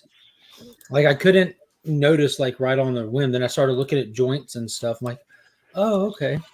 Because they don't have like clothes on or anything, it's not. I don't think it's that impressive of a figure. I mean, they look good, but that's just how decent the McFarlane ones already look. And I look at them every day. That's like what's because usually the clothes and stuff are so well made on the Hot Toys, and there's nothing to be made well there. It's loin cloths. yeah. Mine are right there. Well, I do have an eye appointment next week, so we'll see. Oh, babe, stop, buddy. Stop. What's up, Green Machine? Just chill out, my dude. Let's see. I'm gonna pull these up. We'll take a gander at them. Oh, what are we gonna do with the geese? The Hot Toys? I'm gonna gaggle at them. Ooh, Whack Daddy's gonna murder them. So here's Hot Toys Instagram page, and if you're interested in Hot Toys of any variety, be sure to check out Justin Birch on Instagram, where you can find Hot Toys cheap. Yeah, Justin, what is your Instagram handle? If you just look for Justin, it is Justin_Birch_letters. There you go. So when I saw that photo right there, it didn't even register in my mind. I thought I was just looking at Jake Sully and the Banshee that I already own because it looks just like it. The Banshee that they did, the open mouth. The head is exactly the same. Yeah, Exact same. that's a weird choice to make it Natiri exactly the same. looks good, but I don't think that. I think that they, in all seriousness, I think McFarlane got the sculpt better with the facial expression than this one did. Because this God, one, yeah. she looks like she's a little. She looks concerned. Like she looks like in between Is this expression. Smurfette? Yes. So Smurfette looks concerned, and if you look, there's even you can see the arm joints. Yeah. But that's just because, like I said, the no clothes thing really, I think, takes away from these figures. Yeah, I don't like Natiri's face at all when you see it from that angle. It doesn't look like Natiri. She does a little there. It's like you have to catch it at the right angle. I do like that base. That base is fantastic. Mm-hmm. No, for the price, I don't see these. Was that their mushroom? What is the price? Yes, those were in fact the mushroom huts. I don't know. It's a hot toy though. So that's Punisher Smurf. what's a base hot toy, like $250? Punisher Smurf. So what is that thing that he's flying around on? That's a Ekron, a Banshee. Does that come with it? I'm not sure. I don't know what comes with it or what the price point is. Well, what if they sell it as one piece, Tyler? Dude, then it would probably be like $700. Yeah, you're probably looking at like 600. Yeah. Yeah. I am more than happy with not just with the look and the McFarlanes, but the size of the McFarlane figures. They don't leave anything to be desired. They're fantastic. I don't know if you here, Justin. Look. Not only that, I got I've got Jake on his Banshee right there. I've got Quaritch in his amp suit, Natiri on her Banshee, Jake from number 2 on the Skim Wing. Those are pretty they're huge, hefty looking. Dude, huge. That's a like you see the Blu-rays under. Yeah. There's a Green Ranger life-size helmet that I've worn. There's a slab right there. Like the figures themselves are big. Like Tanawari is standing over half the size of a slab without being on the figure. Yeah, I'm just impressed by the wingspan on those things. Yeah. Massive. And this is Oogie Boogie. That is Oogie Boogie in his baggy pants and his MC Hammer pants. Yeah, I'm excited to get some shelves in here and get those where I can get them displayed like offset from the wall because of how big the wingspans are and the tails. Like you have to have shelves that are out a little bit. And I didn't have anything with these. Yes, Punisher Smurf now. Yes, absolutely. You needed a whole Marvel universe of Smurfs. You know, you'd have Spider Smurf and Punisher Smurf and that'd be cool. Frickin' Fantastic Four Smurfs and they're even bigger because they are taller than humans, so they just are fucking huge. Mm-hmm. Like they've only made one human figure to scale with them, and that's a 4-inch figure, and they had to do like a 3-inch figure to make it work. Yep. It's I want to say they were $25 as well, and Target had a special where if you spent, I want to say it was $50. No, I think it was $100. You got 25 off, and we were already spending $100, so I got Natiri for free. You know, I went to the McFarlane website, and during the holiday, we had a 15% off holiday sale, and I also have a 10% code that kind of I just never forget, and it actually allowed me to apply both codes. So I ordered a lot. Dope. Freaky, I bet if you go to the local, secondhand store, you can probably find some Smurf figures, a little bit of glue, some other action figure parts, and some baby oil.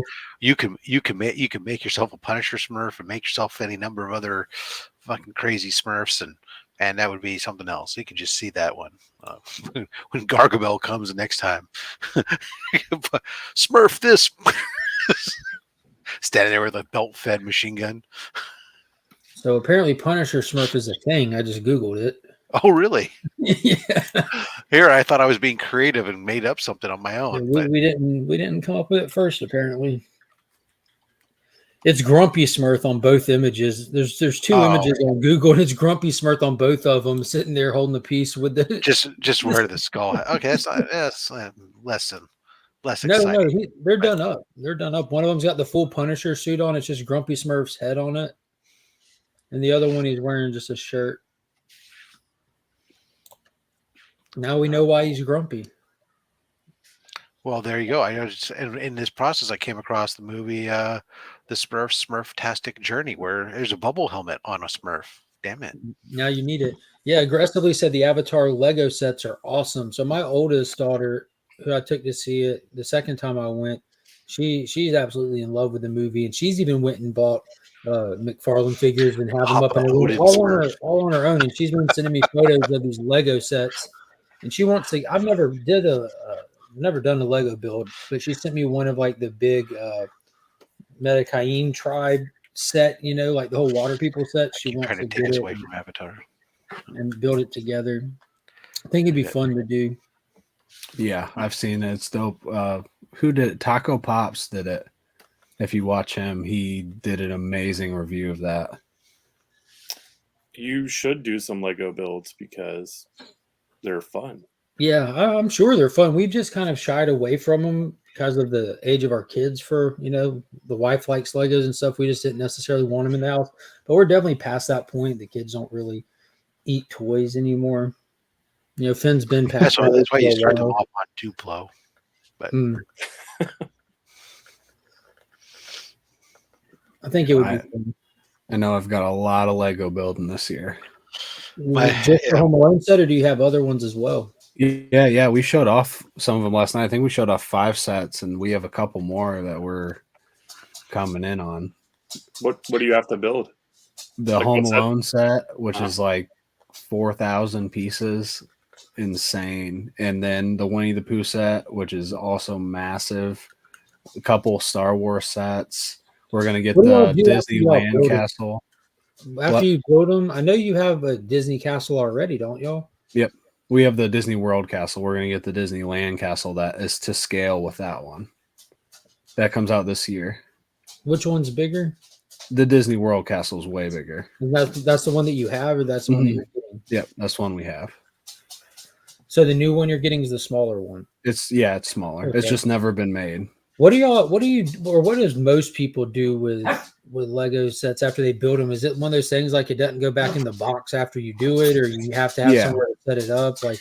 just display it. Well, you're too young. I don't know if you're old enough to remember, but back in the day, we used to have little model kits. We buy plastic I'm very kits. familiar with what model kits. That's what Legos are today. Legos today are like if you build a model car, though, Rob. If I build a model car, I can go put it up. I can put it in the top of the closet, can store it. You can't do that with these big old Lego sets. No, you have big sets on shelves. You used to put them on shelves, and you'd line them up, and you'd have you'd have your own little car show, or in my case, when I did model military helicopters, I had them all hanging from my ceiling and stuff. But the Legos, people put up. My son, he built a whole bunch of them.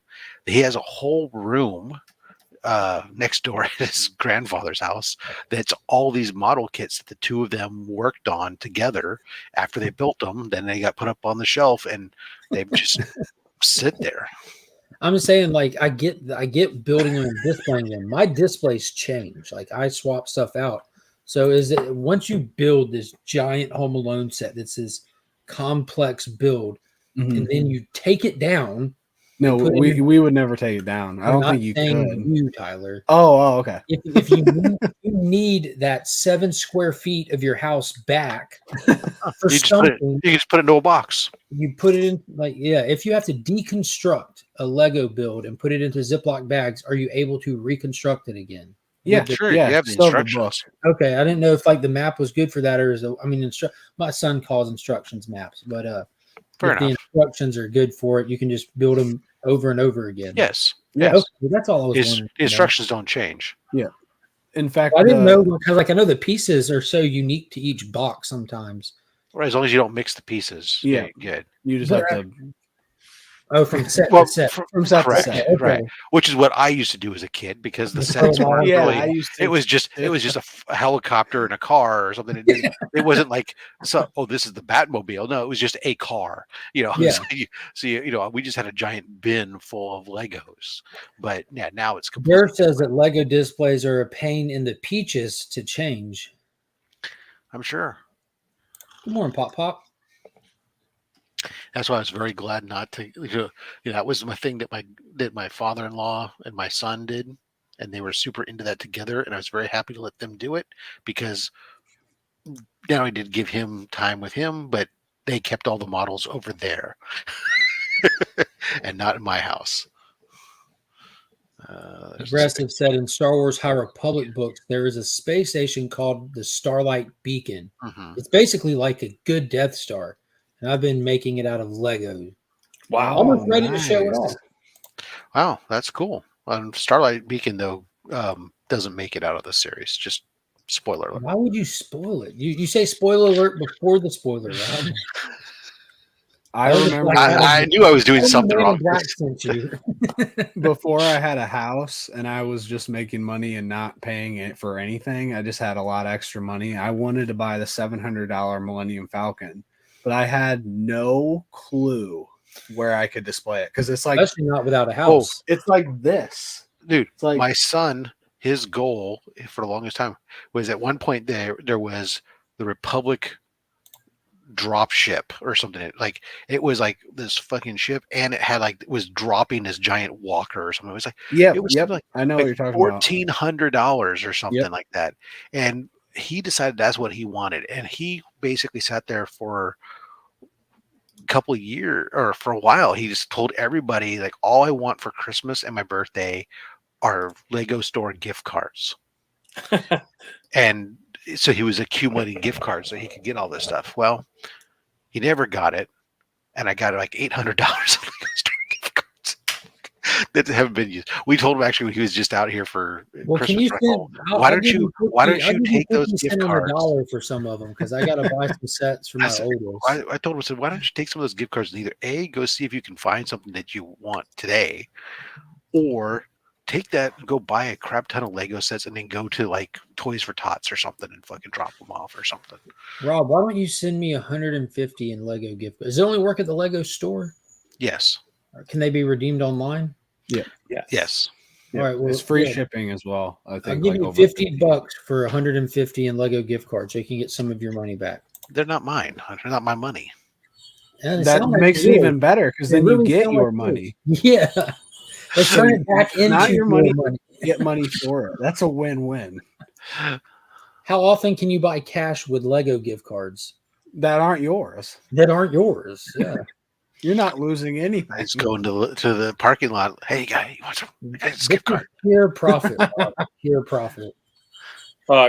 Is it too late for me to get in on this action? I would like to buy some Lego gift cards as well. Yeah, No, Justin, don't start Yeah, getting the he's got Legos just now, $100. man. He's Oh, on- wait. Hold on. I'll be right back. You would never build them. Never Just- build them. Justin will trade Hot Toys for Lego gift cards. He probably I'll has trade Legos, cash. but there's no way he builds those still. He doesn't have time to take his fucking hot toy out of the box. Is that a picture of him building Legos? What is that? No, it's playing a game called Break the Ice. I can't see it. Oh, I know Break the Ice. Yeah. I remember that game. Yeah. That looks like a young Justin Birch in that picture too. It is. Like I feel like that picture was taken in a library in his high school. Like look at the background. There's like bookshelves. See, look at Brian that. is up there. Now I got Yeah. What did I tell you? There's no way he builds them. So this is just the 6 closest to me. I've got more. So, first up, nice little James Bond car. Nice. Is that the Aston Are Martin? you ever gonna build it? I'll build it eventually. Yeah. Nope. Got the diner. Yeah. What is the that diner. What do you mean the diner? It's just like the Lego City diner. Yeah. Oh, okay. I thought it was like supposed to be like a particular. I'm not into the for? Lego. I see the City. Y-wing Nice little Y-wing there. Yeah. with all the mechanics showing. Yeah. Star Wars. Yeah, that's way better than Diner. Yeah.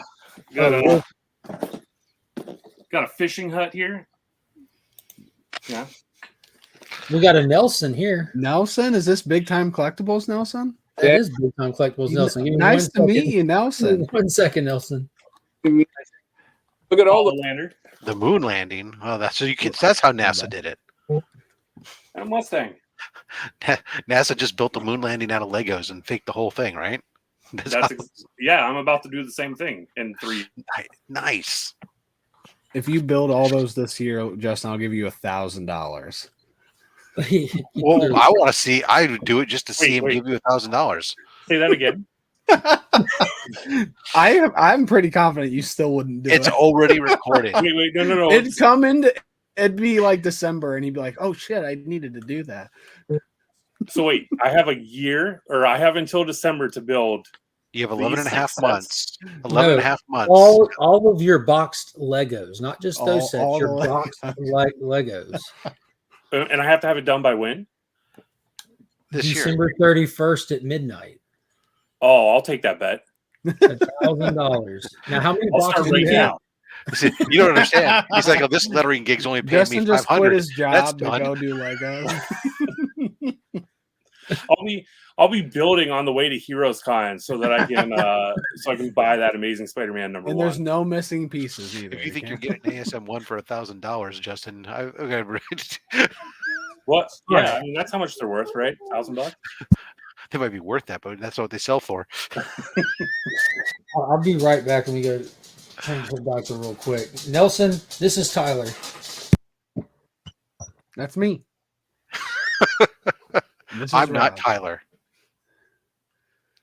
That's what people call me. They call me not Tyler. How you guys doing today? Good. How are you, man? Doing great. I'm doing great. Yeah. Mark spoke to me the other day and asked, what's going on, if there's any fix on Superman 30th anniversary gold foil. That's actually, it is actually getting fixed by CGC. They finally agreed to get them fixed. So ever have an issue with it, just email them at signature series at cgccomics.com, and they will be taken care of. Luis Rivera, our contact person there at CGC, told me that they will take care of everybody that will have an issue with their slabs. So What's the issue with the slabs? scuffing, there's a bunch have scuffings on them, and there are a lot that that looks ugly. So Yeah, it's a foil book. It had, Rob, sometimes there's like that glue scuff marks in the inner well that look awful, and on the all the time. foil Yeah. it looks even worse. And I'm pretty sure Mark was telling me you got them reslabbed already, and they right. initially, yeah, it was reslabbed already. Yeah, so you got it done twice, and they still messed it up. Yeah, the problem on the inner well is the biggest problem. It ain't the Yeah. book. The book looks great. The looks, but it when inner well, and it got put in the hard. The cover looks real bad, but based on the forum that I've seen, one of the guys at CGC was saying that maybe happening during transit, like the move of the comic book inside inner well or something. Because I was telling them the red foil with our book, because the red foil is the Man 75, which is a thinner book compared to the 30th anniversary, the thick book. The inner well of those two are different. So that's why I'm thinking the problem is the inner well for the 30th anniversary, which is the thicker book. So that is that's causing the scuff look. And boy, I tell you, some of them looks ugly. Yeah, Mark has some on the back of his, and I mean, just my own opinion, could be wrong, but there's no way that's from Book Movement. No way. One of the interesting things when you look at them, you can actually see like the microfiber design of the inner well. It doesn't look like a scuff or a scratch. You can see like how this isn't just like a single sheet of plastic, whatever material it's made out of to be like UV protected, for example. That's what the shapes are. It's actual, looks like little hearts. Mine's not that bad either, but let me see if I can get it where you can see it. You see how it looks like a stacked little hearts on there almost? Yeah, it's hard to see. But That's probably the best angle to see all this. It looks like it's abrasions and whatnot, but Yeah, and it's definitely like look on the B. You can see like one very, very like that. How it's almost shaped like a heart. That's what all of it is. It's just you can see the actual textured pattern of the plastic. You know, it's not like a rubber scratch. It's just almost like a fog coming through it. that's Yeah, probably whether it's an abrasion or whether it's actually just something from the manufacturing process of the interwell material. That's CGC needs to get better. That's all I'm saying. but who's gonna force them to?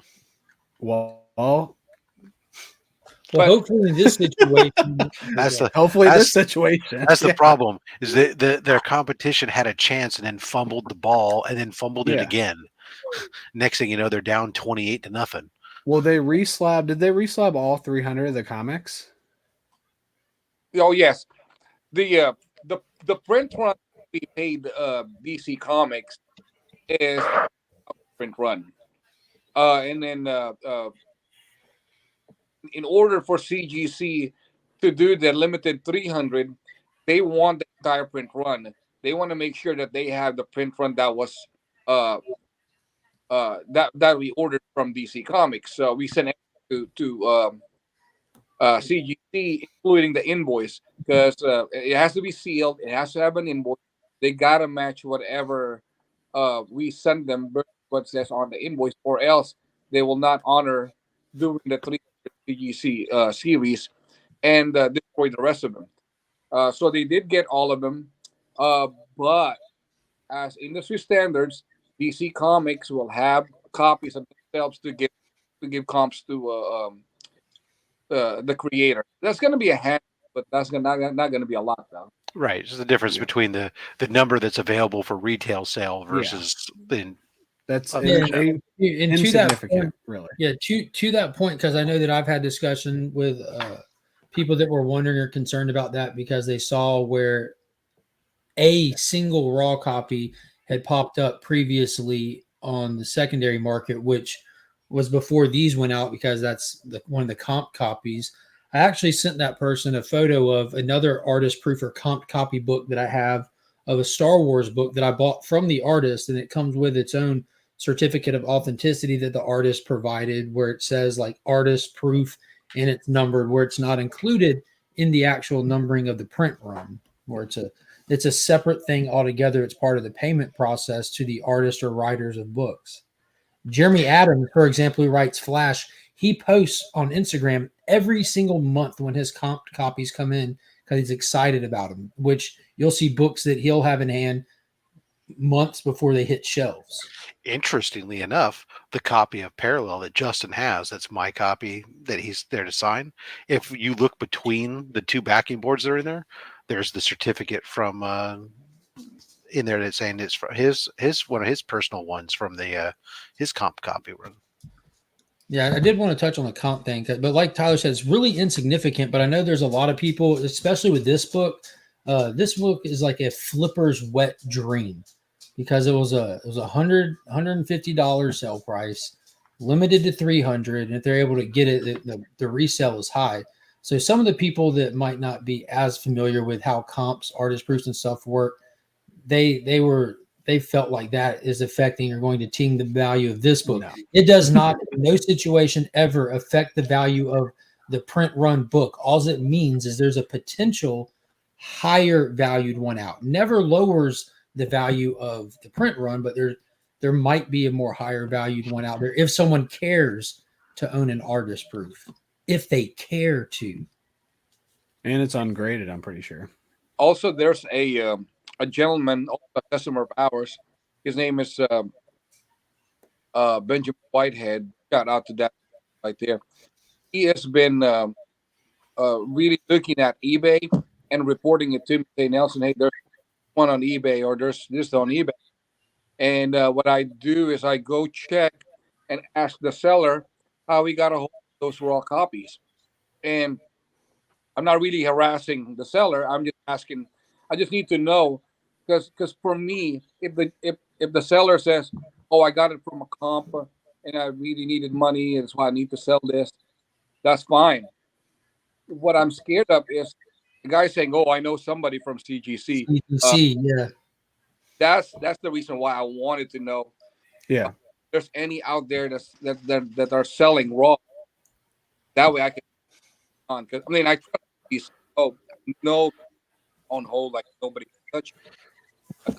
Yeah, you'd like to think that they certify something as destroyed, that it's destroyed. Yeah. That's what I'm scared of. That's why every time I see one, or the gentleman Ben see one, he reports to me so I can check. And when the guy said, "Oh, I got it," I let it alone. Yeah. Yeah, Well, it's really disappointing though from CGC's standpoint. And then I watched one guy, you may have seen him, I think it was Economics and Comics, and he was really upset about the way they looked. If you saw them, Rob, I wish you would have saw it. They look it's super bad. I wouldn't have terrible. seen it. So many scuffs. And this the Oh, I have second plenty time of they CGC slab. books that I've seen that are like that. Yeah, well, this You is know, this is extra so- bad because it's on the foil. It just looks so bad. And he Right. was Well- mad at Big Time Collectibles and CGC. And I was in the live chat. I was like, this is literally standard for CGC. For them to do this, look at it, and okay that is like immediately They bad. don't. And he was like, well, I Big know Time that Collectibles shouldn't have shipped it out. I know And CGC then claims that they have quality they control, wouldn't but take them back because Big Time Nelson here had already done it twice and they didn't take them back, but they'll do it for the customer, is what Nelson, you were just saying, right? Yeah, that's the only well, reason that's why we eventually, like I said, it came in the first time to us. I don't like how it looked. Yeah. It came in the first week of December. I'm just, man, I shut my mouth. I wanted to tell everybody that we already got it, just couldn't ship it because it looks like shit. So I spoke to CGC, they accepted it. They look at it, came back like a couple of weeks ago or a week ago, and then we inspected it. Some looks okay, some are, pretty acceptable, if you want to say it that way. Some are looking, not looking so good. So I spoke to them, and they said that you like, and I agreed with him on it to send it. If people deem it acceptable, then they can keep it. If not, we will help them get re-slapped. And I like that. And I know a lot of customers, half or more than half who bought it are reselling it because I see a lot of them on eBay. And I've been getting a lot of emails. When is it going to ship? When is it going to ship? So you know what? We ship them. Since we know that if somebody asked or somebody emailed us, we have an answer that it is going to get fixed. If you want it fixed, you can send an email to Luis Rivera at CGC Signature Series at cgccomics.com. Get the help. So, yep. Yeah. I'm glad. I just hate that you have to deal with that because I feel like it's nothing to do with you except for you had the book. It's CGC and that's annoying. So your mic was cutting in and out just a little bit. So just to recap for anybody watching this, because you're just wanting that raw information, if you received one of these books and it has the inner well markings on it, and you're not happy with keeping it that way, have no fear. This book has already been slabbed more than once in an attempt by Big Time Collectibles to get proper quality control. CGC did not want to do it again, so the books were shipped out with an outlet to a solution. If you want the book reslabbed, there's still no cost for it. Email Big Time Collectibles and they can send you the direct information on where and what to do to get it fixed via CGC. So this is just turned into a difficult book for CGC to slab properly. They don't. So that will be a third slabbing of this book. Yeah. So every book that everyone has already been slabbed twice in an attempt for Big Time Collectibles to get a proper product out to you that CGC just for some reason is incapable of getting right. There's a silver lining, with what's been happening now with this with Someone say silver. There you go. So, the silver lining needs to be reslabbed. They are they are now figuring out how to make sure the stuffings doesn't happen because they're thinking now that the stuffing is happening during trend when they ship the books to the retailers or whoever send out a foil bearing. Because if I'm not mistaken, there was a time when we sent out a Star Wars foil edition by John Jang, and something came out with sculpting at the back, and crossover with Peach Momoko, the full version. There's some scuffing on that one too, a little bit, not as much, because that's not as thick as the 30th anniversary. But at least now they're figuring out that the inner well for the thicker books, is not that good when you put a full comic inside, a thick full comic inside. Yeah, I think their problem lies with the material itself. I don't think. I have a feeling like they either have a bad batch of inner wells that they were using for like 2 years, or they just discovered that those inner wells for these thicker books on that foil, that's just like when you put them together, it just shows that, or something that you wouldn't see with something that's not foiled. I don't know. I have no clue. I have a bunch of non-thick books with terrible stuff all over it. I'm sure Rob has gotten some too. There's no way. You have so many slabs. Yeah, no, look, all the companies have issues, but I will say that issues with the inner well by far, with regards to like abrasions or discolorations or anything, whether it's Newton rings or something else, CGC by far has the lion's share of those issues. Oh God, yeah. What are the biggest problems we're having right now? Because we've been receiving hundreds of CGC back, different comic books.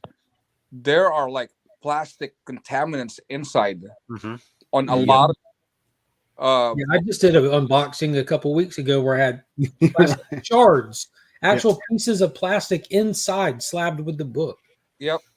And I don't know what kind of quality control or lack of quality control they're having there, but it's just real bad. Oh, I think it's part of their pain points of having hired on so many people so fast to try to keep up with the growth of the industry. Can you imagine your one job is just to like take a book on an assembly line, inspect it to see if there's any scratches, Newton rings, pubic hairs, or shards of fucking plastic, and they can't even do that. Well, I highly doubt that each book is reviewed by 3 people anymore either. But I just don't think nobody does. The bad thing is somebody there have I've been playing with the QC sticker, because when you get your invoice, it will have a stamp of QC, and I'm like, this guy's playing with a damn stamper. Yeah, they brought their kid to by this one. This one says inspected by number 7. There you go. Well, when you name people numbers, I mean, that's where you go wrong. Yeah, that's what I do. Like, there is a difference. I do like. I'll give it this. I have this Nucadia invoice on it, and it's got the picture of the dude and of who packed it and his direct how to contact him if there's any problems with your order or whatever. And it's like, it's not just a name. It's like, here's my name, here's my picture. I don't think we're close to being there yet, Larry. You said EGS time, because EGS now has their slabs that are more comparable to an actual slab. I mean, it's an actual slab now, like PGX. Yeah. EGS isn't even to where PGX is, and PGX still isn't even in the running. Like, there's still only 2 grading services in the running, and one of them is a long way from a serious collector standpoint. Yeah, EGS has a product that is that has a certain element to it, but it's not something that if Nelson here was to sit there and take a run like this and sell it and send it to EGS and have them do it, he's not going to be able to sell it out really fast or anything. Doesn't have the cachet or the demand or the desire. I mean, even CBCS is hard to sell. I mean, CGC is the only way to go. Yeah, which is unfortunate.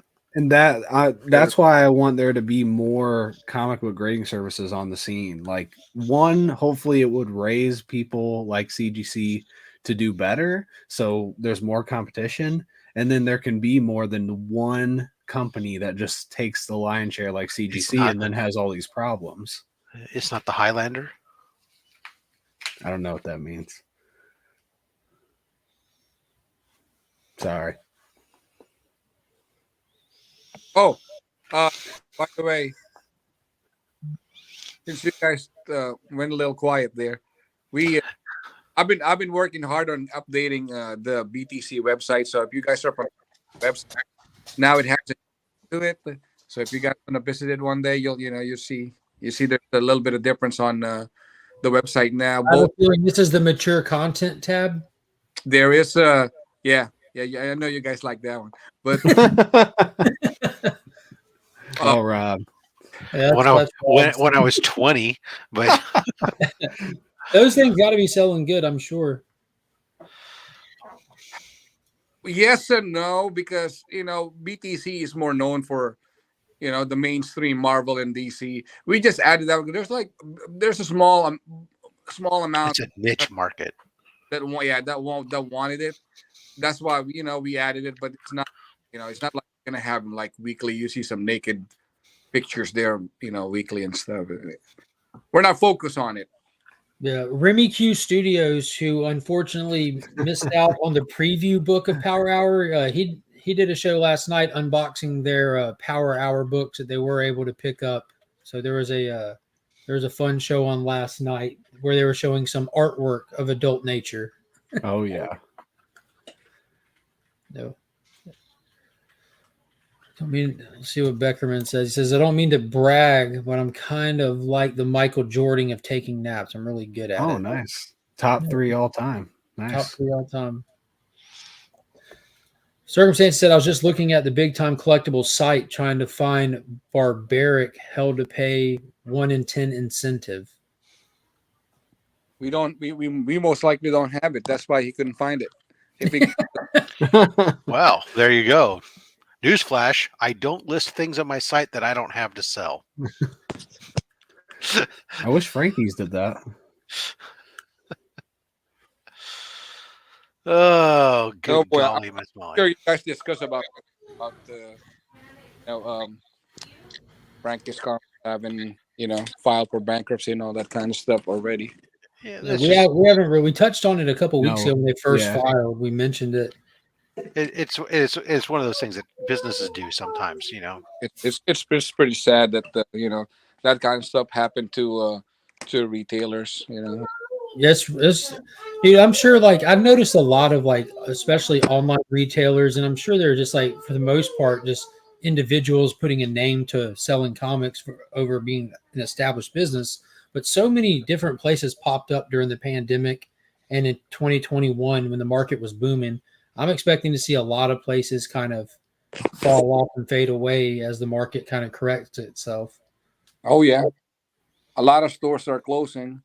A lot of online stores are closing, and a bunch of small retailers, are just forgetting about shipping their customers' orders, and they just Disappear. They Kevin, disappear. Yep. I've Kevin, got one who I've been owns trying to track Frankie's, down for a while. Kevin, who owns Frankie's, always has seemed like a pretty straightforward guy and a pretty decent guy. And Frankie's has always been slow to ship from the day that they started. But they always have a schedule up which shows you what book they're currently shipping, so that people don't have to hit them up and say, "Where's my book? Where's my book?" Because I've ordered Jang books from them since the first time they had a Jang cover, and I don't flip them, so I'm fine with waiting forever. But I've got one order sitting with him right now for that Venom cover that he did with Frankie's, and I was concerned about it and wondering what's going to happen when I heard they filed for bankruptcy. And if you go over to Facebook, there is a Frankie's group on Facebook where they talk about stuff, and some people are pretty polite and civil about listening to their feedback about what's going on. And then one person went into the public records and pulled all of the paperwork they filed for bankruptcy and posted it in there. And those dudes are out a lot of money right now. They have artist. That's why you file bankruptcy is Well, I'm because saying you're underwater and you need to restructure. Yeah, I'm just saying your debt it is a lot. And they order said to that they're not able to ship anything out right now because to ship stuff out, they have to pay for the postage. They can't use their bank accounts right now that are associated with the filing. They have to wait to a certain. I don't know. There's a certain process when you go through the process.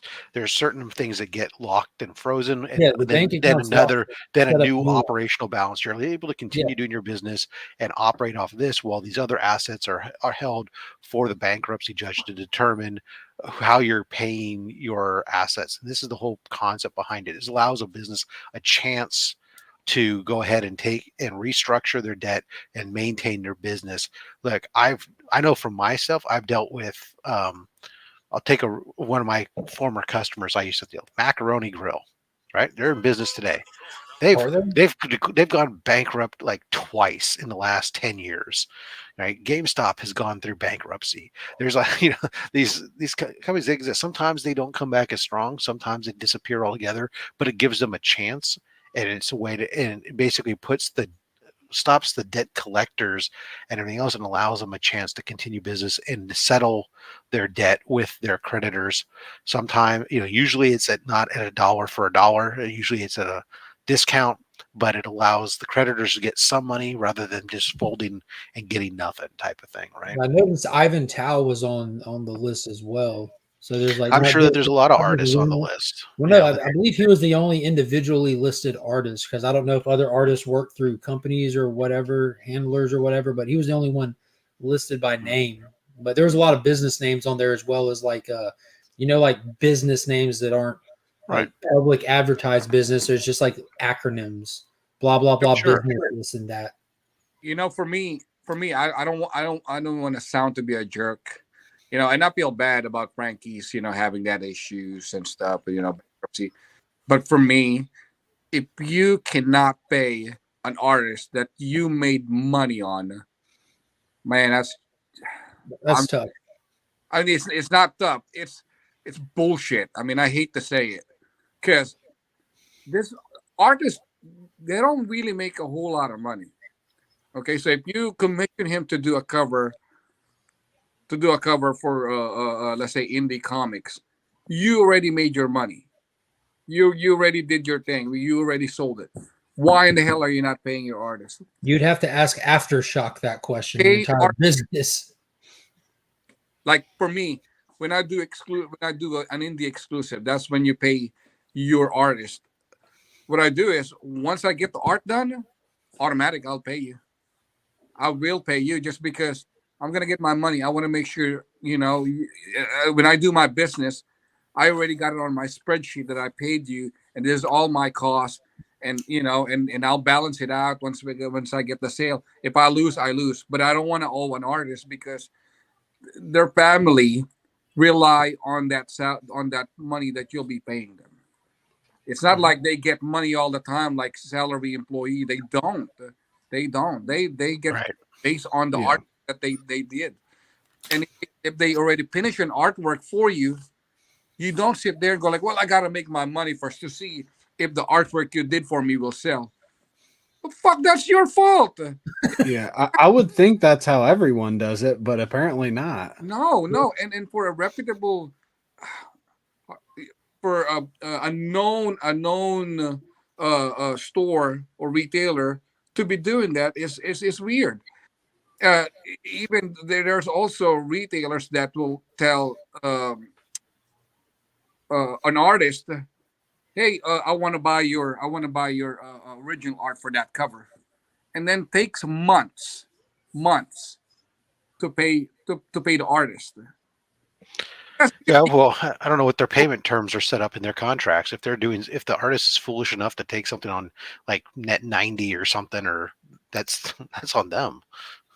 I doubt that there are any artists that goes with net 90 or net 60 or net 30. I would hope not. No, only happens. Should be pay on demand, pay on delivery.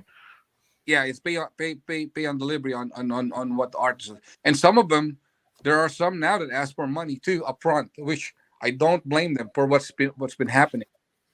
Yeah, you look at Aftershock, the entire company owes pretty much everybody that's worked for them at this point. That entire company filed for bankruptcy and hasn't been paying their writers and artists for a while, and that's unfortunate, because you even have like properties that are being held by Aftershock. Like We Live with the Miranda brothers, they're not even able to take their creator property somewhere else due to the agreement with Aftershock. So it's not only like the creators are out money, but their properties are being held hostage by a company that's failing.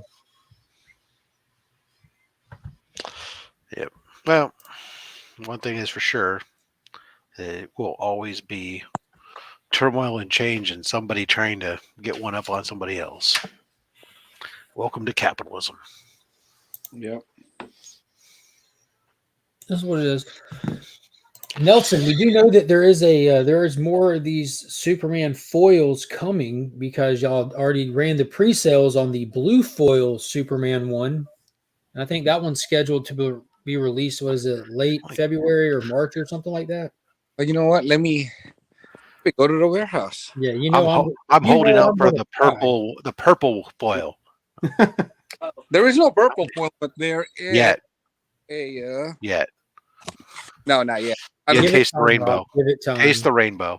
I need a green one. I don't think that will happen. Yeah, February 21st is what it's looking like the release date on the blue foil is, I believe. But there's this blue foil right here. Ooh. See, that's even a different one that was pre-sold. That's the con exclusive right there, right? This is the this is the con exclusive. So there's the other blue foil with the standard S in it, right? Yeah, that's going to be the MegaCon exclusive. We'll be bringing this to MegaCon for everybody to. And I mean, somebody got this on eBay up already, and those are most likely comp. DJ said giveaway. Oh, Nelson's running a giveaway. How fantastic! Hashtag blue foil. Go ahead and give that away. You want to do a giveaway on that, Nelson? Yeah, go ahead and give it away, and we'll send it to the lucky winner. How about that? All right, everybody put in hashtag blue foil then. Oh shit! I'm entering this, by the way. No shame. I'll enter it just so that way I can turn around and sell it to Mark. Thank you, yeah. Rob. Doubling down. There's actually somebody that's selling on eBay for $1,000. Yeah, there's literally no way that they can have it other than. God it damn, I being a can't get to comp. the chat because your damn advertises, Mark. Yeah, well, watch them. Don't you dare skip it, Rob. I'm skipping. Run it before he gets in. Oh my god! Now it's a. Hey, go ahead and.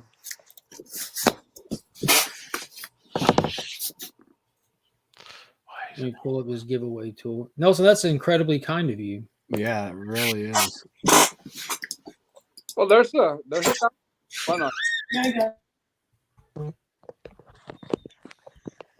I mean, giving one away ain't gonna hurt. It's just gonna be fun. Yeah. Well, man, I hope somehow myself or Rob wins.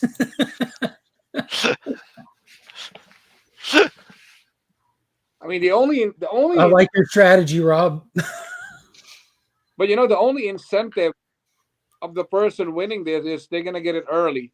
I mean, it's still released online. Half of them, 500 of them will be put on the website a week of the week of MegaCon, and the other 500 will be at MegaCon. So, or $4.99 because this one's gonna get given away. So the one on the website that's pre-sold, that's the Superman #1 book, right? Superman #1. This is for this is the 30th anniversary Death of Superman. This is the issue 75, the special. Nice. Yeah, these have definitely been a blast to collect, man. There's not always a lot of love for Superman that goes around with exclusives and stuff. It's awesome to see, for one, that we're getting an opportunity with the new Superman #1 and stuff like that happening. But yeah, let me see how many people we have in there. We got 15 people in the giveaway. How many people are watching? Let me see. We got 21 watching, 15 in. Increasing them odds. Yeah. Every means possible. Can I enter? Yeah, feel free to enter, Nelson. Save on shipping. Everyone gets to.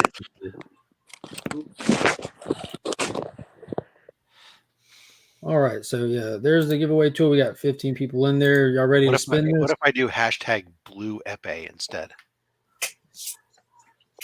Lady Fantastic, I appreciate that too. Let's spin this bad boy.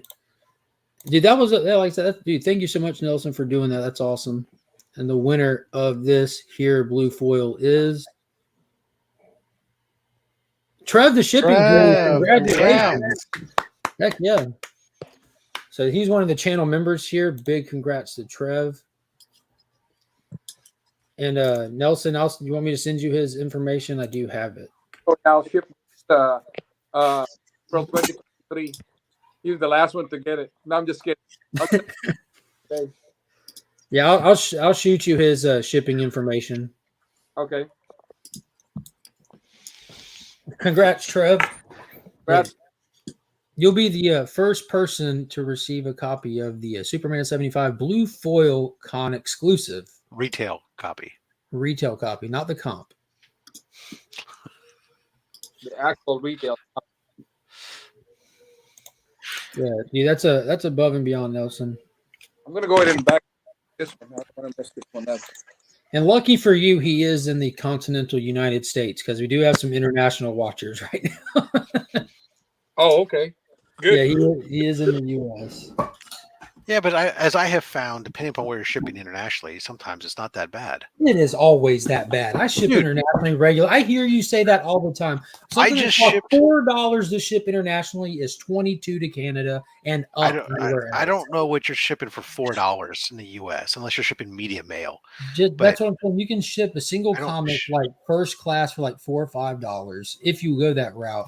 If I put proper packaging on a single comic, it weighs over 1 pound. It doesn't qualify for first class in the U.S. You only ship slabs, Rob, and boxes of comics. No, I ship raws all the time. It's shipping for me, it's if I properly package Rob, you're on a different planet. I think properly California's packaging rates are a way single worse, book man. weighs 1.1 ounces, and that exceeds the amount the 1 pound limit for first class. But Mine's usually 10 ounces for 1 pound. Internationally, it's up to 4 pounds. And so, like when I ship a slab to Germany, it was $24. That's not bad. Right, considering it's going to cost you 15 to 17 in the U.S. to ship a single slab. But it varies by country. Because now, if I ship to Australia, it's like 50. If I ship to Canada, it's like it can be anywhere from 28 to 35. But Germany is one of those countries where it's like dirt cheap for some reason. Trev, check your IG. I just messaged you to verify. UK is pretty cheap usually too. I just sent it was in a letter to the UK last week. That was cheap. Well, that's just sending a letter. That's just a forever stamp, or not an international forever stamp, not a US. Yeah, an eternal stamp. But I don't know. Send me a bunch of comics of varying weights and it's in the same weight mass. Let's compare. Well, look, if I'm sending stuff to you, brother John, in the U.S., I'm shipping at flat rate, probably, most likely. I mean, anytime I'm going from California, if I'm sending anything more than one book over a pound, it's cheaper for me usually to ship via flat rate legal size envelope than it is, because that's cost me $7 versus. I just did this the other day for actually Gary B up in New York. Gary B won the one of the books for my giveaway. Thank you. If I took the single book and shipped it in the Gemini mailer with no packaging, it was $11. If I put that inside of a bubble mailer, it was going to be $13. When I took that Gemini and I stuck it inside of a legal flat rate envelope, it was $7.75, and it got there in 2 days and was insured. So insurance on stuff is ridiculously cheap. Like I don't know why, like some people don't insure like expensive things, like anything over $100, it isn't just included. There's no reason not to insure, because I insured a box up to $5,000 that I was sending off to get graded for like $20. I'm like, that's insane. I hope they lose it at this point. Yeah, as somebody who ships a lot of books to be slabbed, yes, I spend a lot of money on insurance, but at the same time, the amount of money I've spent on insurance is a drop in the bucket if I actually need a claim on any of them. That's what I'm So- saying. It's minuscule. 20 for 5,000. Like, why not? Why wouldn't you? And usually when I'm shipping, if I'm sending 20 books off to get pressed and cleaned and then slabbed, it's got a value usually of anywhere from $3,000 to $5,000 minimum. So if you don't do it, that $100 is going to be a poor disappointment. But anyways, my point is media mail is bad. All you guys who ship media mail, you suck. Mm-hmm. Yeah, I use media mail on the single issue giveaways that I do every Tuesday. You put it in a little manila envelope too? No, I put it in a come on. comic shield. Just fold it in half and put the stamp on it. Yeah, I put it in a comic shield. Fold it in half, put it in a regular envelope, put a forever stamp on it, and send It's it like out. a subscription It cruise. goes in a comic shield or a Gemini mailer. And what's funny is like some of the stuff still arrives in 2 days, but when I'm sending off like multiple packages a week, I'm not just like doing little rinky dink. I'm not paying more for shipping than the comic. If I'm Interesting. sending off stuff that people like that I do in giveaways, like on other people's channel and stuff like that, that's always priority. Legion Loot giveaways are always priority, but just those little new DC Day giveaways that I do, you know, and I've gotten to where I kind of just try to hold them back for a couple weeks to see if there's like repetitive winners, and in that case, I wouldn't. But like especially when a lot of times people in Canada hit, and those are always over $22 to send a $4 book. Well, so that I don't. Canada usually when I ship to my winners in Canada, that's the stuff that then goes into usually into a bubble mailer, and when I ship those can range anywhere from like $18 to $24 usually for 6 to 10 bucks. So next time I get a Canadian winner, I'm going to email you, Rob, to create a label for me, and you just put a stamp on it, mail me the label. You can sign up for pirate ship yourself. You don't get discounted shipping rates. No, I'll just pay for the stamp, and you can mail me my labels. Gentlemen, hey, I got to go. You got a business to run or something? Yeah. Appreciate you hopping on, Nelson. Yeah, I wanted that man. information that we had talked about to come straight from you for anybody that's wondering. So to know the hardships of that the shop went through getting those books out, and the option of what to do if you still have concerns with the book as well as that print run. So I appreciate you hopping on. I hope you have a great day. Yeah. It's nice to meet you, Nelson. Thank you for having me. And Take it easy. anytime you a nation with a weird accent to talk to you guys, just let Mark know so he could reach out to me. Also, don't you have a book dropping tonight? Oh, we have Something is Killing the Children number 29 and Berserker number 1 by Miko Sawayan. It's going to be released tonight. So if you guys, Berserker is already on hand. We've had that for months. So, Berserker 1, really? Yep. Nobody else. I don't think anybody has Berserker 1 yet. Justin, did you work on that one? So issue 29 is my first issue on the main series. So he works on Something is Killing the Children. which issue? 29 is my first issue on the series. He's the letterer for that book. And that's the one we'll release tonight. Yeah. Awesome. So yeah, he lettered those books that you got there, Nelson. I'll broker the deal right now for a reasonable rate. Justin will sign them all for you, There you go. and then you can sell them as signed by the letterer. You can pay me in Lego gift cards. Or he'll trade for an early ASM book. I look early AS. I keep those too. Awesome. we Thanks, Nelson. definitely appreciate you hopping on, Nelson. Thank you so much. Thank you. Great. Yes, sir. Take it easy. Now, Justin brings up a good point. We shouldn't let this Lego conversation die. There's still gift cards in play here. Do I need to get my son on the line so you guys can? No, you just need to get No, your don't son's even tell gift him. cards. Just the gift cards. Yeah, we don't care about your son, just the cards, really. They're his. It's not like I gave them to them. They were gifted to him by his friends. All right, well, get your son on here. I bet Get his your friends son likes online. money, They won't care. but I don't want to have to trust your son with getting me these gift cards. I would like. Oh you no, to he would facilitate have me send them because they're here and Okay. he's in Utah. Oh, so we don't need your son. We're right No, back to we where don't we need him then, started. yeah. Jesus. He won't even know. You need him to approve the deal. Yeah, the I mean, Lego payment plan. If you just showed up with a handful of cash, he's not going to say no. He's just gonna Actually, be like, you'd oh be yeah, this is surprised. great. So here's the deal with my son. My son is not a normal teenager that spends money on stuff frivolously. He doesn't spend money. And so his Have you just given him money and tested that theory? yes. Things change. Look, he has a so we have a debit card that we have as a family that each kid has one, and I put money onto their debit card and they can spend. No. I'm not talking Monopoly money here, Rob. I'm saying hand the kid cash. Oh no, he's got stacks of cash in his room too that he just puts in a box and puts it away because he has no need for it. Weird. Because he basically plays like 2 games. They're online that don't cost money to play. They're free to play games. What is wrong? He with plays kids he today? plays I would've D&D, gone out so all he had to do is always buy a thought set of it. dice, and then he goes to school. He gets his food paid for, so, and his clothes are paid for, so he doesn't. Yeah, I remember back in the day when I didn't spend any money. It's Yeah, very we different didn't things. have Like any. I got 2 kids in college. One kid comes home for break, wants to do, what can I do to earn money? Because they're constantly, because they go through it like crazy.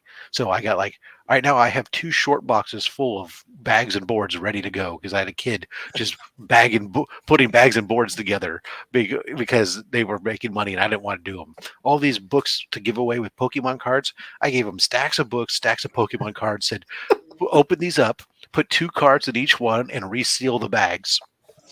Boom, boom, boom, boom. The other kid doesn't care because the other kid's just got money, doesn't know how to spend it. I don't even think they understand how commerce works.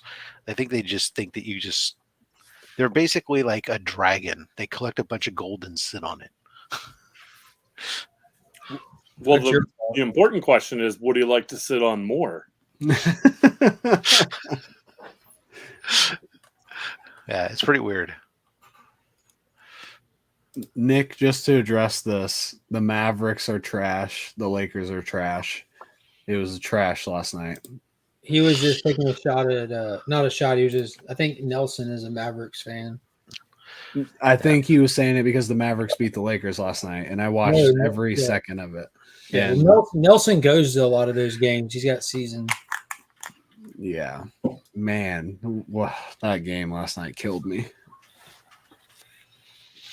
The circumstances, that really was using the debit card thing for giving the kids money was just a difference instead of giving them cash. It was just because transactions now as kids would go out, they're done different things, or they wanted to use their cards on Amazon or other type of things to spend money.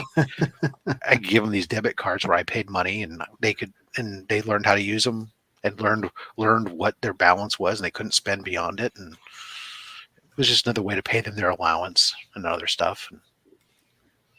And actually, it's come in handy because one of the nice things is because the way it's set up, I can put money on them, but I can also like freeze them and stuff. So like when my son learned his first lesson about being scammed and giving credit card information, I was able to quickly pull all the money off of his debit card and back into the main pot away from it, and then lock his card. Well, I just learned not to give my kids debit cards. Give them green dots. Go to the checkout lane at Walmart and buy a green dot card. Put a little bit of money on it. There you go. That's basically what these are. This is a reloadable. It's called. Well, I don't get into the name of it, but it's a reloadable debit card, and you can put a balance. You put money onto it, and they can then spend it. And everything else, yeah, same thing. Except that it's also controlled through an online thing, so I can see, and an app, I can see their balances at any given time, and I can even incentivize them to save money by giving them interest payments on it and on their balances and other types of stuff. I think that all these plastic payments are making kids soft. Like you hand them cash, that way when they're walking around, they need to fear the getting robbed in their mind. Like they need to operate and move through the mall a certain way to protect said cash. I want them to move in such a way that online that they protect their assets. But it's just a different way of teaching kids that Yeah. hey, that especially when a kid in college gets their first credit card, right?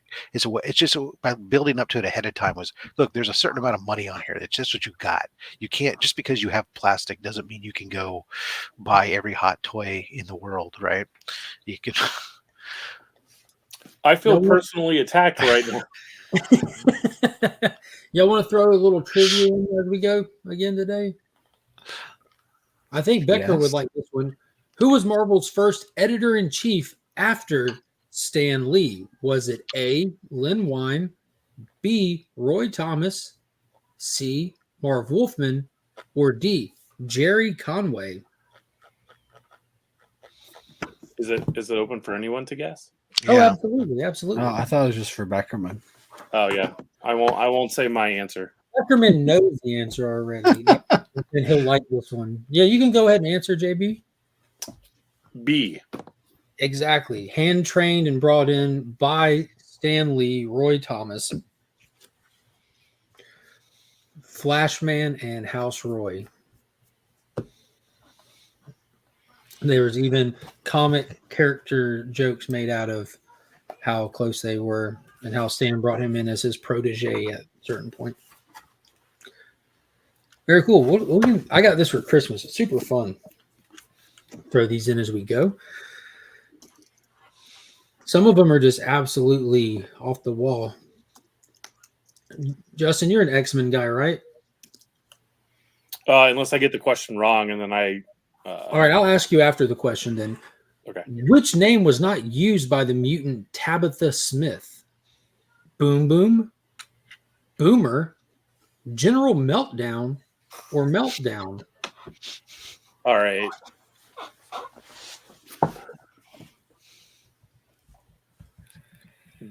I want to say General Meltdown. Dude, you're 100% correct. Yes. You are 100% correct. So can you who is Tabitha Smith? What are these different names? I don't know anything about this character at all. So I know her as Boom Boom. And Jay Hood got it as well. This came in before. There is a little lag, but this came in before your answer. Good one. So know her as Boom Boom. Yeah, she's kind of like a more bratty version of Jubilee. White trash Jubilee. Yeah. Does this character predate Jubilee or after? Yeah. Shoot, what was her first appearance? I'm not sure. I don't remember what Boom Boom's first appearance is. Well, I obviously know nothing about X-Men. I apologize to everybody.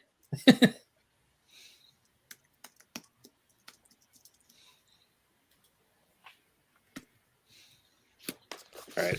I'm going to look it up now. Nick said it's an X-Force team member. Yes.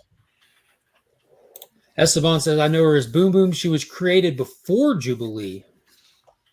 Here we go. Jay Hood says she was introduced in the Fallen Angels miniseries. Is that IIRC? She was in the New Mutants when they transitioned into X-Force. This sounds like something Key Collector would say. Secret Wars 2, number 5, per the app. The app. That's exactly what Key Collector says. Yeah, so it looks like we're getting some confirmation on that one. I'm going to go with Jay Hood's information over Key Collector, despite Key Collector being right or wrong. What is up? Pin Apple Pineapple is in the building. What's that? What's up? You want to talk about some art? Yeah. Is that a parlay? Parfait. Pineapple. And pineapple.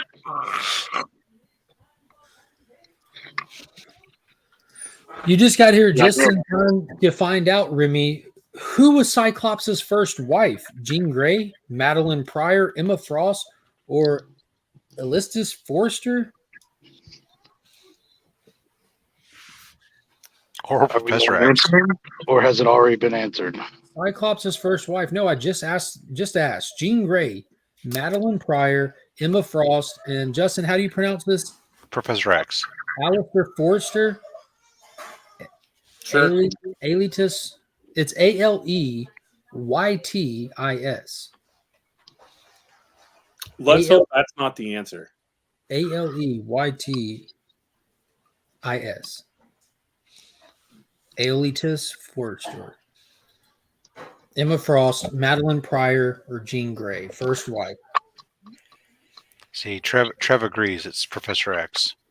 Green Machine saying it's Aelytis. TJ saying that it's actually Larry Green himself. Trev saying Professor X. Esteban thinks it's Jean. And we have the right answer right here again with Jay Hood. Madeline Pryor was, in fact, his first wife. Boom, boom. 1985. Jubilee, 1989. Per the app. Well, I love it. Per the app. He cited his source. Excellent. Yeah. I like how there's only one app, too. I was just going to say, yeah, it's just the app. Yeah, the app. Well, there is only one app. I mean, isn't that right, Tyler? There's only one app. I don't know.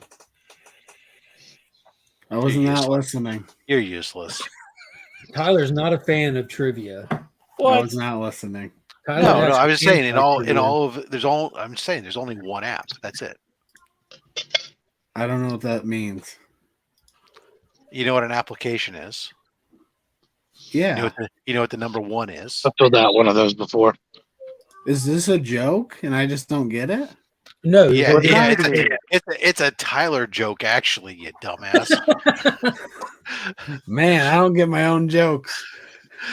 Because he's talking about it's from the app, and we're all going, it's from the app because there's only one app. Man, I don't make sense if that's my joke. Yeah. Well, now you're catching on. Fucking hell. Remy, you missed Nelson was on with us just a little bit ago for a little while. I did let him know that you had an awesome show last night where you had some big time collectibles artwork, and that you were happy to have received the artwork. It was good artwork. Mm-hmm. Well, I should have some more artwork coming up. Yeah, it's going to be a thing now. The digital modern realism movement is quite impressive. The thing, we had to dip our toe in the water, and now we're going to jump in. Just the tip of your toe. Let's see how deep the pool gets. Dr. Von Nuke, jokes are best when you have to explain them. I agree. Until you have to explain the explanation, and then then you feel bad. Oh, it's definitely rewatchable, Jim. Very, very rewatchable. Oh yeah, it's rewatchable, pausable, all of that. My worst part was I was sitting down in my recliner and I was watching it on the TV, and so I'm trying to do the chat on my phone, but my phone would keep going to sleep, and I have to wait. And then at one point, my thumb hit the wrong button, and somehow the chat disappears. And I really hate sometimes on the YouTube app when it's showing you 8 different things, but you can't find where did the chat go. How do I get back to the goddamn live chat? You stupid. Pretty aggressive there, I have something funny to say, but now it's going to be by the time I get to find the stuff again and type it in, it's an old joke. Well, if it's a joke like you just told, I don't know if anyone would have got it anyway. Well, I'm going to stick to my jokes instead of your jokes. Oh, okay. I've got a joke for you, Rob. Who teamed up with Wolverine against the Hand in Madripoor back in 1941? Was it Nick Fury, the Submariner, Captain America, or Dominic Fortune? But bum. Exactly. Wait for the punchline. Was it punchline? Yes. Give everybody a chance to Google here. Yeah, I have no idea. I'm not an expert. Wolverine teamed up with who in Madripoor in 1941? I don't know. Nick Fury, Submariner, Captain America, or Dominic Fortune? Larry's going with Nick Fury. Remember, 1941. Yeah, Rob. Nick Fury, Submariner, Captain America, or Dominic Fortune. There it is. Digger Jim got it with Captain America. I don't know. Google is cheating. Exactly. Yeah, there's 2 ways that you can brag about being good at trivia. You either know a lot or either you're a fantastic researcher. Yeah. Either one is a compliment. DC's new trans-masculine hero Circuit Breaker wields the power of the Still Force. The what force? Still Force. That's new? Oh, that's DJ. I know it's something that's on CBRE News Still force. or CBR News, whatever. It says it's just saying DC's new STILL? trans-masculine hero Still STILL. Yeah. As in not the Like- Speed Force. Like But the fucking the speed. stick around. Stick Yeah. around. Stay, Don't stay move. still as fuck. Stay still. DJ Lynx's force. I've been harnessing the Still Force for quite some time. I just right here. Well, now you know who masters it. Circuit Breaker. Back, You're I thought beholden to Circuit Breaker. Called lazy. I've been doing that for a while. But I have you could mastered go do that, but I'd rather not.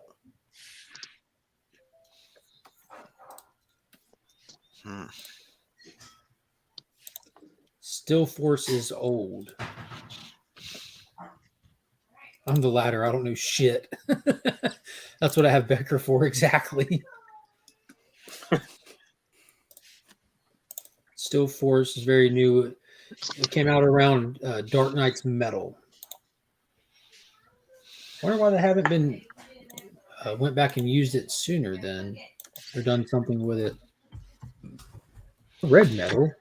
I read Metal, I think, twice now. I remember hearing something about all these different forces and stuff, but I don't read DC, so that much. Still Force is the cosmic force based around entropy and inertia. It is one of the 7 forces of the universe that were previously condemned by the source wall and counter energy to the speed force. Yeah, it sounded like Flash stuff when you said it, obviously. Yeah, but I remember like this 7 different forces thing was like introduced like in or dealing with it in Justice League or something at one point, and I thought anti-crisis energy and the I don't remember the other ones. I remember that my understanding and knowledge of it is just purely exposure, accidental exposure, much like catching a flu virus. Okay. Unless you're vaccinated. You don't know X-Men, don't read DC. What's wrong with you, Rob? Well, it's very simple. I read Spider-Man. That's a simple answer. $20.99. I'm your boy. Got a bubble helmet and a rocket ship.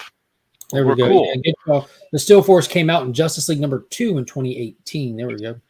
There's got to be a 2099 question in the trivia book, right? I don't believe so. Because it's The Still Force sounds. it might, because it's broken down into Spider-Man section, X-Men section, Hulk section, Avengers. So I mean, No, there was a question that he asked like last week or the week before about Spider-Man Miguel O'Hara 29, and how he got his powers. Yeah, that's right. Yeah, so they're just embedded into you want an X-Men 2099 question? No one will get it. What year Name did one it of them. take place? Yeah, exactly. Exactly. Name one.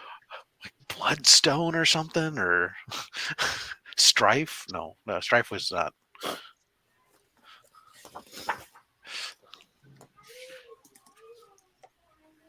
Well, there was who was the one with the wings that died in like issue 2 or something? You look like the Red Sauron. Yeah, right. It's been a while. Yeah, I like to look at them. I don't necessarily read them. Exactly.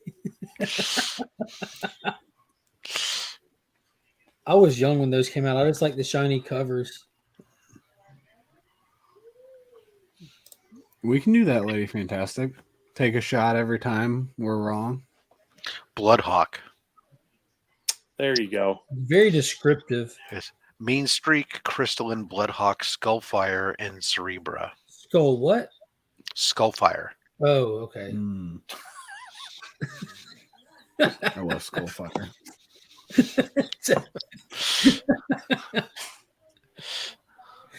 Oh, Now you sound like Rob. yeah, I don't see them just popping out. Is that supposed to be an insult? I don't understand. They're not necessarily they're not in order like from oldest to newest type questions. It's just all random, And there's so many. I haven't seen a 2099 question yet for X-Men. I guess I need to get one of the gold foil X-Men 2099s at some point. I mean, do you even collect 2099 books if you don't have it? I don't know.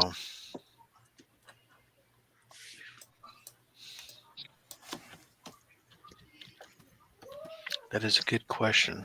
Yeah, you know what another good question is, Rob? Which identity did Carol Danvers adopt after undergoing Brood experiments? Miss Marvel, Binary, Warbird, or Phoenix? I'll go with binary. I didn't JB? hear it, but I'm going to go with Slow Force or whatever it's called. Broken Ankle. Still Force. That's what it's called. That gold foil isn't super cheap. No, not super cheap at all. Just wait 3 months after it's been released. I agree. Oh, I'm talking about the X-Men 2099. The answer is, in fact, binary. And it looks like the chat was all over that one. Circumstances was in there with it. J Hood was with it. Digger Jim. Circumstances says, I have that book, actually, but did you cross-check this with the app to be certain? Yeah, Because I the have a book, couple. the book might say it did, but the app I have might a couple copies prove of it that wrong. book. My should rephrase that. My wife has a couple copies of that book. I do like that cover. Yeah, there's a lot of situations where the app definitely proves the book's wrong. I think that's what happens, right? Well, but which app? The app. Yeah, Because right. there's only Tyler? one. Yeah, that one app. Oh man, Now he's in with it. having a hero running around what? named Skull would probably have a positive effect on the crime rates.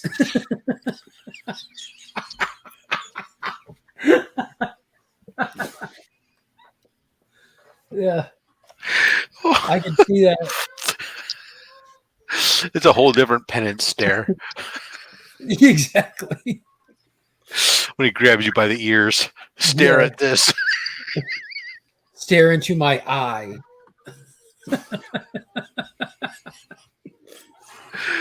Oh, That's going off the rails.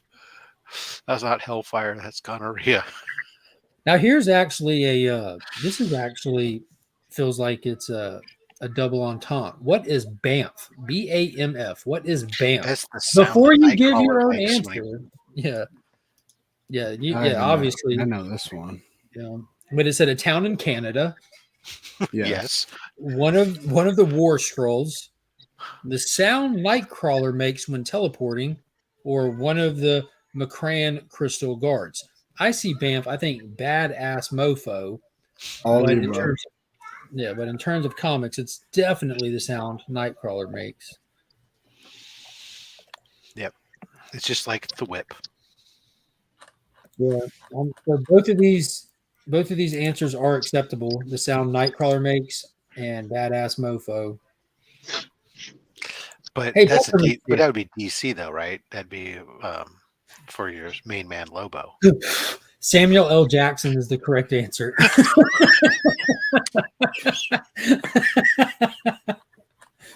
Yeah. Oh. Yeah. All right. Well, this is fun. I would love to stay and continue this, but it's time for me to bid y'all adieu. Yeah, I hate to jump off. Oh, wait. Well, Is this a Sure. 2099 question? Who's that? No, dude? that's Cannonball. Nope, sorry, Rob. I turned the page and I saw a picture of Exiles, and I, for a second, thought maybe it was 2099, but then looked again, like no. Remy, always a pleasure, sir, to share screen time with you. Love you, When I see bro. him in the background like that, I think he's in Alan's house. I can't wait. I know, right? I can't wait until tomorrow, sir. Oh yeah. Well, Be a lot of actually, I fun. can't wait, and I will wait. But it sounds better to say I can't. Use the slow force or whatever it is. Still Still force. Yeah. Maybe it sounds like too much effort, though. Au revoir. Boom. We trade Rob for Taylor. That's now that Rob's leaving, I can jump on. Yes, thank Upgrade. God. Upgrade. I'm just happy Rob left before Taylor came in because he wouldn't get either of our names right the whole fucking time. Tyler, Taylor, Todd. Yeah. How are you doing this morning, Taylor? Oh, I'm good. I'm just avoiding actual work for a little bit, so I figured I'd come say hi to all y'all. How's everybody else Oh, doing? we appreciate it. I'm doing good. Did I miss all the wrestling talk? I think hopefully I timed it sort of past all that nonsense. Yeah. It was definitely bring it worth back up. mentioning. A lot of people like wrestling. A lot of people like comic books, and sometimes those streams cross. I understand. I've read Duo Powerbomb. I'm very hip to the lingo. You sound so different with the headset on. Not bad, just Yeah, I know. This is my work headset, and it's kind of I just have to pay attention to my actual job at some you point. sound so. like an FAA air traffic coordinator. Yeah. That's Oh, what I'm yeah. going for. A little bit. I like it. Yeah. Weird. What's up, I Trev? think I could be outside with orange cone flashlights listening to you talk. That would I'd prefer that job. I think just being in charge of people's lives and airplanes and Are crashing pants shit. optional with that job though? I think they probably should be. It's a high stress job. Pants just get in the way. So Taylor, your thought? I'm just kidding. I'm just kidding. I think all companies should be owned by Saudi Arabia. I think it's a positive thing. Why not just give in to the oil barons and socially questionable societies and just admit that America is a failed experiment and just go from there. And look, now we get. Did somebody say wrestling? Speaking of failed experiments, how's Beckerman doing? Yeah, great. He looks like he's in heaven right now. I was so happy when Scott said or Taylor said that. What's up? What's up, Jim? Oh boy. Everybody's showing up. This is awesome. I was about Rob to clear the leaves. screen. Everyone wants to jump in. Yeah. Well, I just wanted to say sup. That's Sup. my new favorite show in the world. Sup. Sup. Oh yeah, the direct competitor to Let's Talk About It, Sup, just had its premiere episode last night on the YouTubes. Yeah, it was fun. I think next time we're going to try to time it out to go against Remy directly. Do you consider that a competitor? No, I like it. I consider it an imitator. Like a pale, poor imitation. I missed Sup. I'll tell Lisa you said that.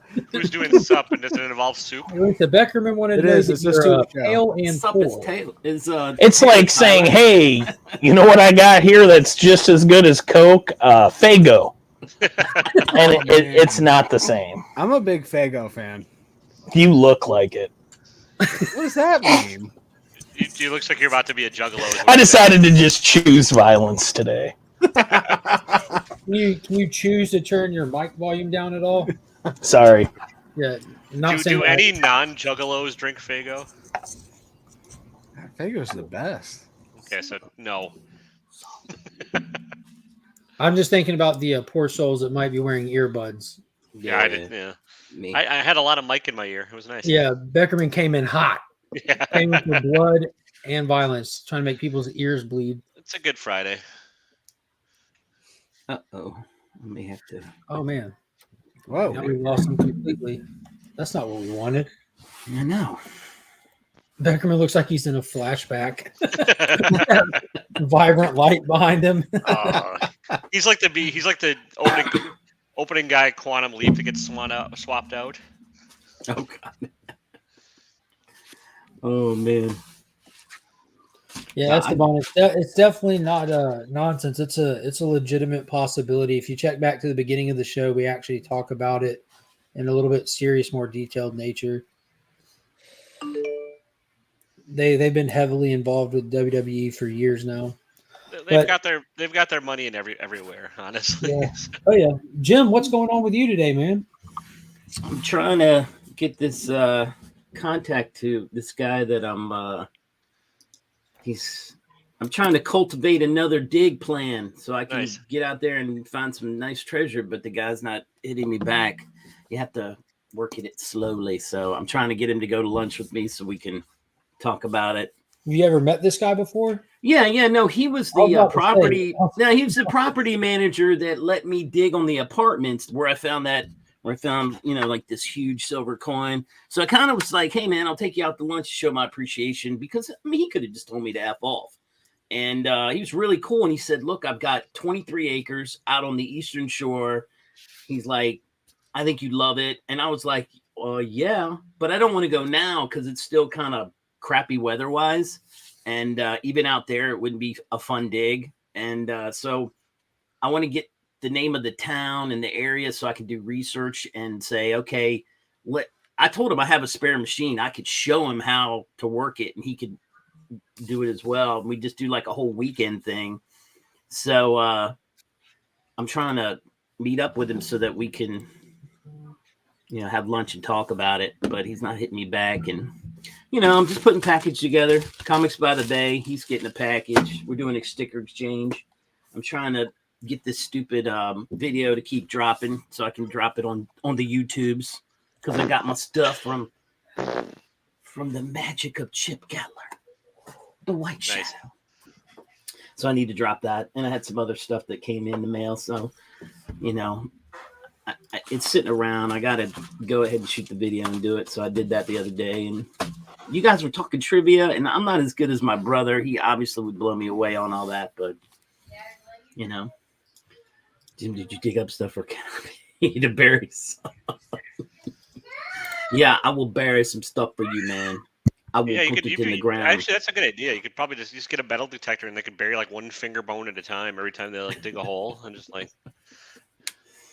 And if Remy Q was on here, I'd show him that he's on the Wall of Fame for that awesome slab that he gave me that I look at every day and go, my day is not bad. You know what I'm talking about? The Heroes Con one, that one I was looking for. Captain America getting his ass kicked. That's the going one to be with up him there and for a Hulk? while. Huh? The one with him and Hulk on it?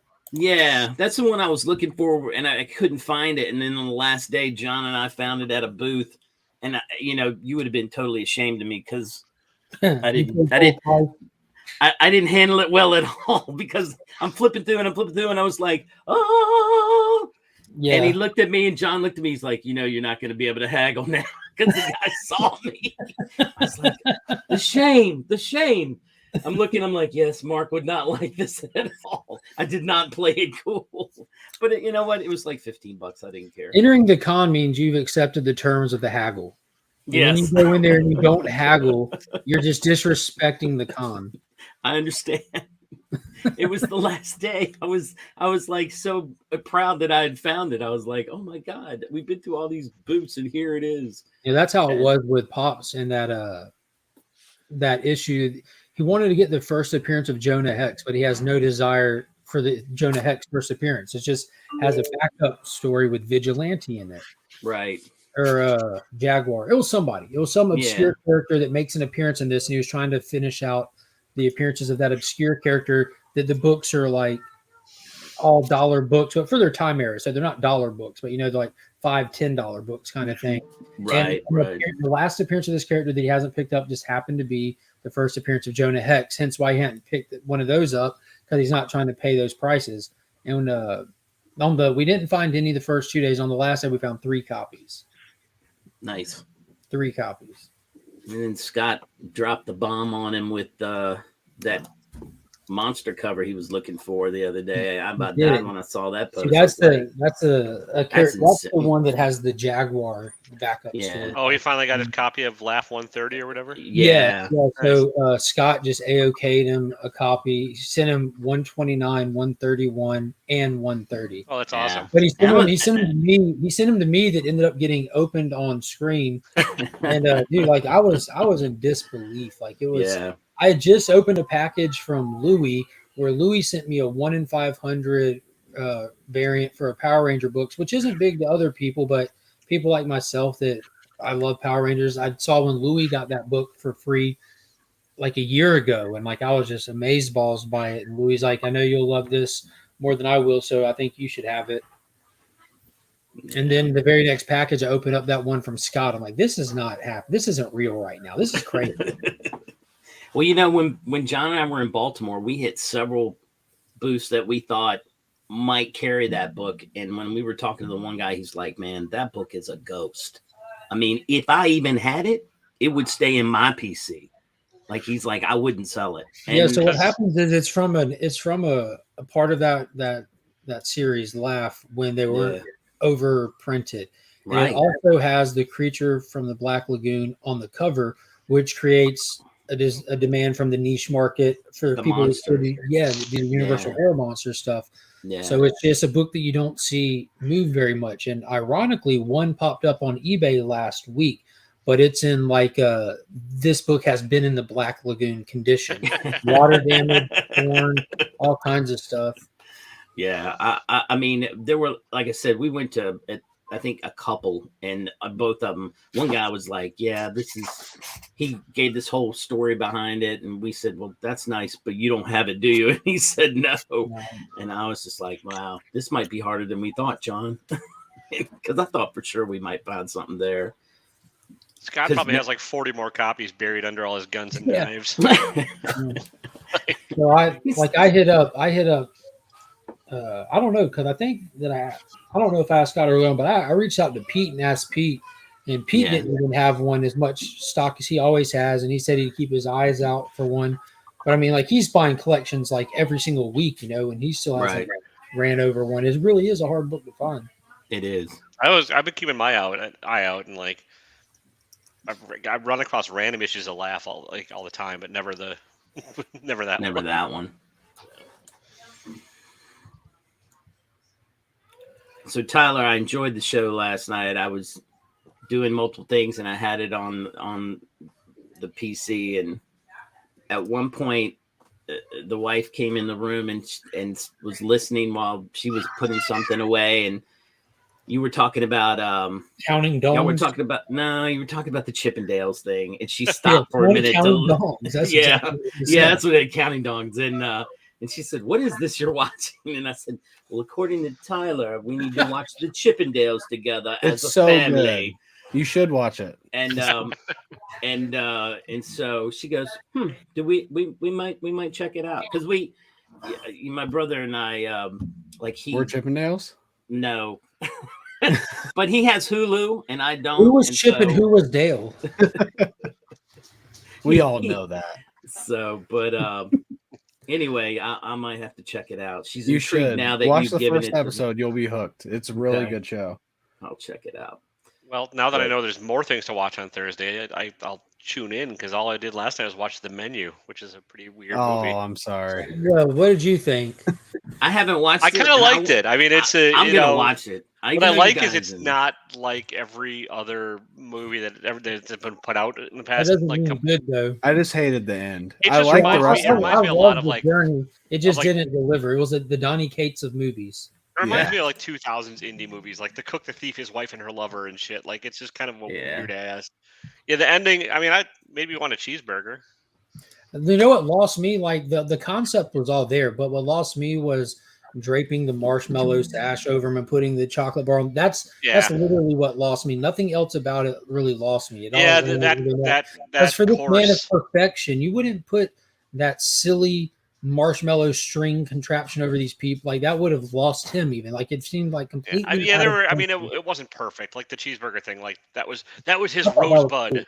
Yeah, that was like. Cool. But it was okay. I liked. You're right. That the s'mores course didn't stick it, but I like how me and Tyler were both just sitting there watching and waiting. We were waiting.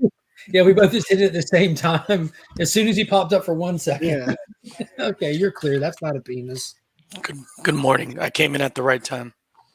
Yeah, you watched The Menu. You really enjoyed it. Tell us about your experience with it. First of all, good morning, gentlemen. It's great to see your smiling faces.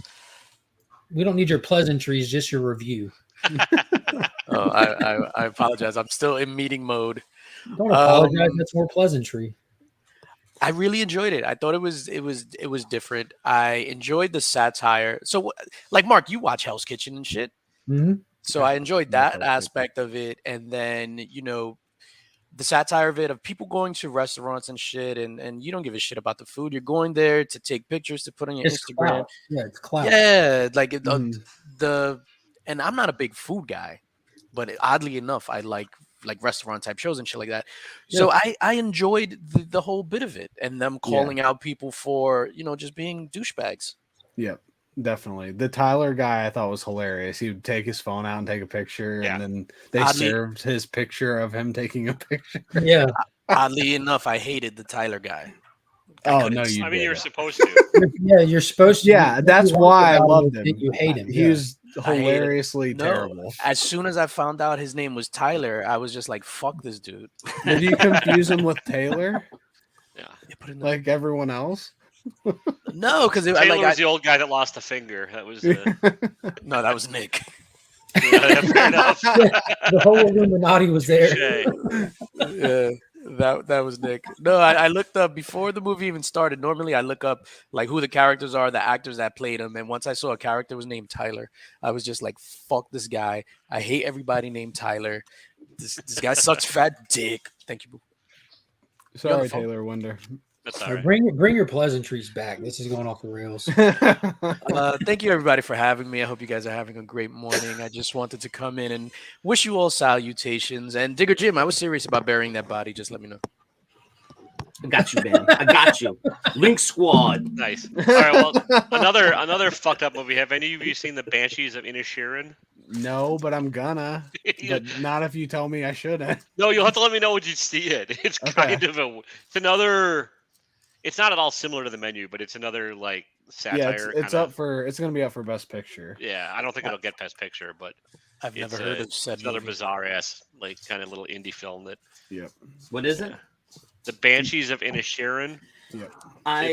Colin Farrell and Brendan Gleeson. I think I can't remember the guy's first name, but yeah, I want to watch that Everything Everywhere with Michelle. Oh yeah, Yeoh. I love that movie. That looked really Hot Dot interesting. Fingers and Wreck Me, and yeah. So that was good. So yeah, I definitely want to do that. I'm talking to this guy right now, trying to get stuff set up. Jim's trying to set up a dinner date with some random dude. Yeah, wants to plug his holes. Mm-hmm. Jim, when you meet up with these dudes, do you have to like tap feet before you even say anything? Like kick his shoes to see if he's down? Do you metal detect, sir, by 2 taps? No, I know he doesn't. I mean, he has. Look, I'm trying to get access to places to go, and he has places to go. That doesn't sound any better, Jim. I know. Yeah, that does sound bad. Unclip that. Listen, you're saying you want to root around in his backyard, right? Before I think before there was ability to clip on YouTube, and I think I sent this to Tyler. This has got to have been well over a year or so ago. There was a point where Chris the Comic Vet was on it was on live or something, and they got to talking about food and different restaurants, and I think that at one point they were talking about burger joints, and he kept saying, "I love it going in and out" or something like that, and I was like, Tyler, you need to go back and look at this and figure out how to clip this, bro. This is classic whack material. I remember when you sent that to me. Everything he said was just like, I don't think he realizes what he's saying at the time. So, yes, he does. Digger Jim, plugging holes in your backyard since '82. Nice. Hey, Kyle, how are you today? Good. Did you know that you and Tyler are completely in sync today? Wait, no pleasantries? With what? What? Oh, I asked for the link in chat, and literally, he's talking about our aura. boom. It was a dual message. It didn't even vibrate twice. It vibrated once, and it was from both of them. We always vibrate together. How do you prefer your vibrations? Unless one of our batteries die, but we sync up, we talk, we change both at the same time. But yeah, please ignore this angle. I just have my camera. I just fixed worry, my camera. No, I take it. You kind of look like MODOK. Yeah, I always ignore it. Mo Dick. Yeah, damn it. I don't get why I come here, to be honest. We don't either. It's a humbling experience for sure. It's literally the chat. I think it was like 2 weeks ago. They're like, "What is this? Just pick on me day?" Like it didn't matter if I was being specific or general. It didn't fucking matter. I feel like you just set us Well, up better it than mattered. anyone else. It mattered a lot. You just are too dense to learn your lesson. You were being general. Okay, You were gotcha. being general, and we went from being specific to being general to prove why that's not important, why that doesn't work, and went right over your head. Yeah, fair. Well, I made a friend in the chat that day, so Yeah, What's it up? was Retro Rocket. It was Chris up in Canada. yeah. Oh, there's comic vet. What's up? What is Taylor, that? have you done your best of the year yet, or no? Yeah, it's up on my YouTube. Yeah. Okay, cool. Yeah. I'll check it out. And there's some books that might surprise you, even Kyle. Oh, Kyle, while you're there, Interesting. if you turn on the notification bell, you would have already watched. Yeah, it. you've known this. Okay, Ooh. I have a defense for this. It doesn't matter who I do. I don't get notifications. Nice. Unless No, it's like I a don't bigger, either Yeah, anymore. I have all of mine turned off. It's freaking nuts. It No, like doesn't there's notify me. no. No, to be honest with you, let's- there's one. Oddly enough, I have one channel turned on. It's not even a comic book channel. It's he was on here earlier, Picking and Punching, who does the yard selling and stuff. I don't know why I'm addicted to watching those yard selling videos. Yeah, I man. like those. But yeah, Dude. when it says like, oh, this is gonna go live at like 4 p.m., I'll click like notify me, and I still don't get pings. So Oh. The only notification I have on is Tyler's, so that when I get notified, I get the pleasure of ignoring it. pretty Sorry, smart. Taylor. I get notified of everything, especially the Link Squad at 9 o'clock tonight. of In the Mix. Everything, everywhere, all at once. When are you, who said that they wanted to watch that movie? Everything, everywhere, all at once. Me. Yeah, a lot of Okay. people. I still haven't watched Yeah, it. I've watched it twice, and I thoroughly enjoyed it both Yeah, times. Mark, I think you're gonna love I it. think it's great. It's more of a comedy than you think. So Dude, I think Definitely about it when comedy. I'm talking about it with other people, then I completely forget. Like when I have like sit down time, like Yeah. Right. I don't know what it is. Is it on Amazon or I think it's on Amazon. I have no idea. I ordered think it you on have to watch it like twice rent and it. you have no I think you idea. have to buy If it. you really want I watched it another, in theaters. if you want a Oh, messed up okay. experience, you should watch the filmmaker's other movie that came out a couple years ago, Swiss Army Man. Oh Oh yeah. yeah, that was that's a trip. And then the main actress in the movie just released a period piece on Netflix. It looks okay, but she's a phenomenal Are you actress. so talking I- about the Mummy 3 with Jet No, Li? it That was a period piece oh, too. okay. No. It came out like last week on Tomb Netflix. of the Dragon Emperor. Yeah. That's the- Yeah. that's the- I watched looks- all 3 of those with Finn last weekend. How'd you like it? It looked Um, okay. The Like on first production one, the quality, first it one looked kind of weird. absolutely holds up. You know, Okay. The second one is clearly a rushed sequel, and then the third one is clearly a too late threequel.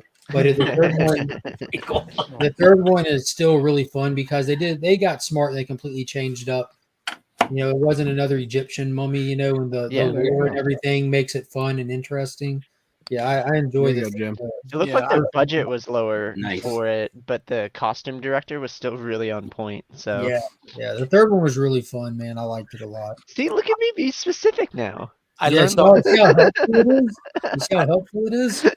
I learned the hard way that calling a all female led film a period piece is not a good idea. I mean, let Kyle do what touche. he wants. Let Kyle do what he wants. But Mark, plot twist. I've never seen Avatar. No, I'm kidding. I'm kidding. Oh, that was a I callback. legitimately never have. Oh. I've never seen the first Avatar. I went and saw Marco. Nope. I went and saw Shin Ultraman with my son. That's why I wasn't on Chris's show on Wednesday. Nice. Because my son had to work the next day and it was only running 2 days. And we were supposed to be seeing the subtitle version, not the dubbed. But when the movie started, it was the dub version. They stopped the film like a few minutes in and they go, "I'm sorry, we loaded the wrong one." Or the girl comes out and says something about, "Do you want to see the subtitle version?" And everyone went, "Yes." So she goes, you know, the screen goes black. She comes back in like, I don't know, 10 minutes later and goes, "Yeah, we don't have it." They didn't send it to us. And I was like, it's something they didn't have. Yeah, Wow. I mean, I You clearly know, for the should people know. that are into like foreign films, that's a huge deal. They do Yeah. not want to watch People dub. really They want care. to- And I've watched No, films that I've and- done both. and- I've I mean, done dubs this- and I watched some subtitles, and it's completely different context. That's fair. Unless Completely well, it different. depends on And, it depends on who's unfortunately, hired. they didn't have it, and or they didn't. I don't know. Maybe they're incompetent, didn't know how to fix it. But either way, we had to watch the dub version, and it wasn't terrible. Now, it's not great, like you said, but I was able to enjoy it. The movie was. I loved it. I thought it was great. My son loved it. I was talking with Chris a long time yesterday, Film Age Studios. Chris, I love that guy.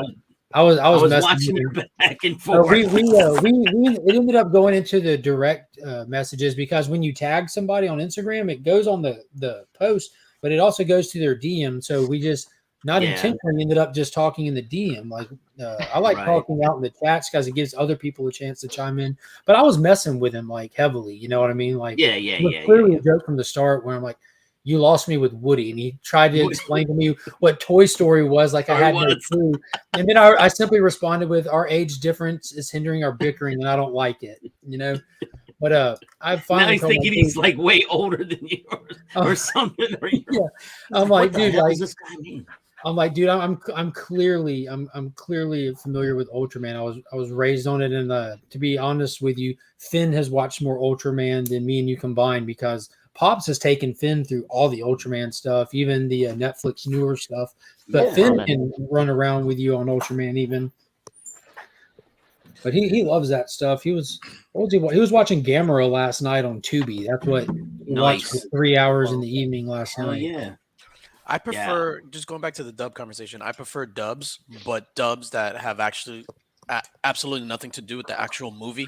Yeah. Oh wait, DJ. MXC. Did you ever watch that parody show, Most Extreme Elimination Challenge? Yeah, well, douche. Yeah. That shit was so fucking funny. That's my style of comedy. I forgot where we were, and on public access they were giving Batman 66 the movie, and it was just completely dubbed over in Spanish, but it had nothing to do with the movie, and it was just, so it was just like the most random thing. So like they were like always arguing, so it was like a comedy thing. So Batman and Robin was like always arguing, and it had like absolutely nothing to do with anything, and it was the funniest thing in the world. That's hilarious. There's some good European subbed movies, or TV shows at least. That's an oxymoron. Look up Into the Night on Netflix. It's about them like outrunning the sun in an airplane because the sun was killing everybody. That's the premise to 78 miles per hour. Yeah. Dope. That independent book. Oh shit, DJ Lake's referencing a comic book. 3 years ago, I would have been like, duh. This is a comic channel? Yeah, I don't know anything about that. I thought we just watch and complain about media. I will send death threats your way, Kyle. You're gonna. I finally, like, me fixing my camera is kind of a big deal to me because I'm gonna release my channel sponsorship video. Oh Christ! Yeah, it's gonna be bad. I was about to say, who did you dupe into that? Nothing. It's all fake. Oh, perfect. Yeah. No, it's not. It better be because there's some very borderline inappropriate things that are going to be done and said. Can you give us a hint? You know the other Chris? There's a lot. Not Comic Vet, not Film Age, but the guy that always goes to a bar during his lunch break, has a beer. Alcoholic Chris? Yeah, Alcoholic Chris. Chris, what's his name? Shit. I forget his Instagram name. He was the first one to submit a sponsorship. Did he do it from the bar? Oh, it's no. He submits his, or I asked people to yes, Chaos and Comics. Oh. Okay, thank you. I asked people to submit a script, and I'm not gonna edit it. You can submit a script to me, and it's a sponsorship, and I just have to read it. I'm gonna. You just have to read it. Yeah, and it's really freaking bad. That's kind of like what they do on Saturday Night Live when Michael Che and Colin write their jokes, and they read them blind. Where they're That is like, hilarious. Yeah, they do that. That's some of the best bits they do. He made fucking Colin read like the most racist stuff over and over again. Yeah, Are and you he's trying to Superman? He's well, I know you'd like that one, so here's another. Are you accepting submissions? Yeah, I still am. I got about a week left to accept submissions, and I think Adrian APM submitted an actual video for some reason. So so you just want the script so you can read it. I just want the script. Yeah. I got you. Adrian just misinterpreted it, but I still incorporated it somehow. I will incorporate it. I got you.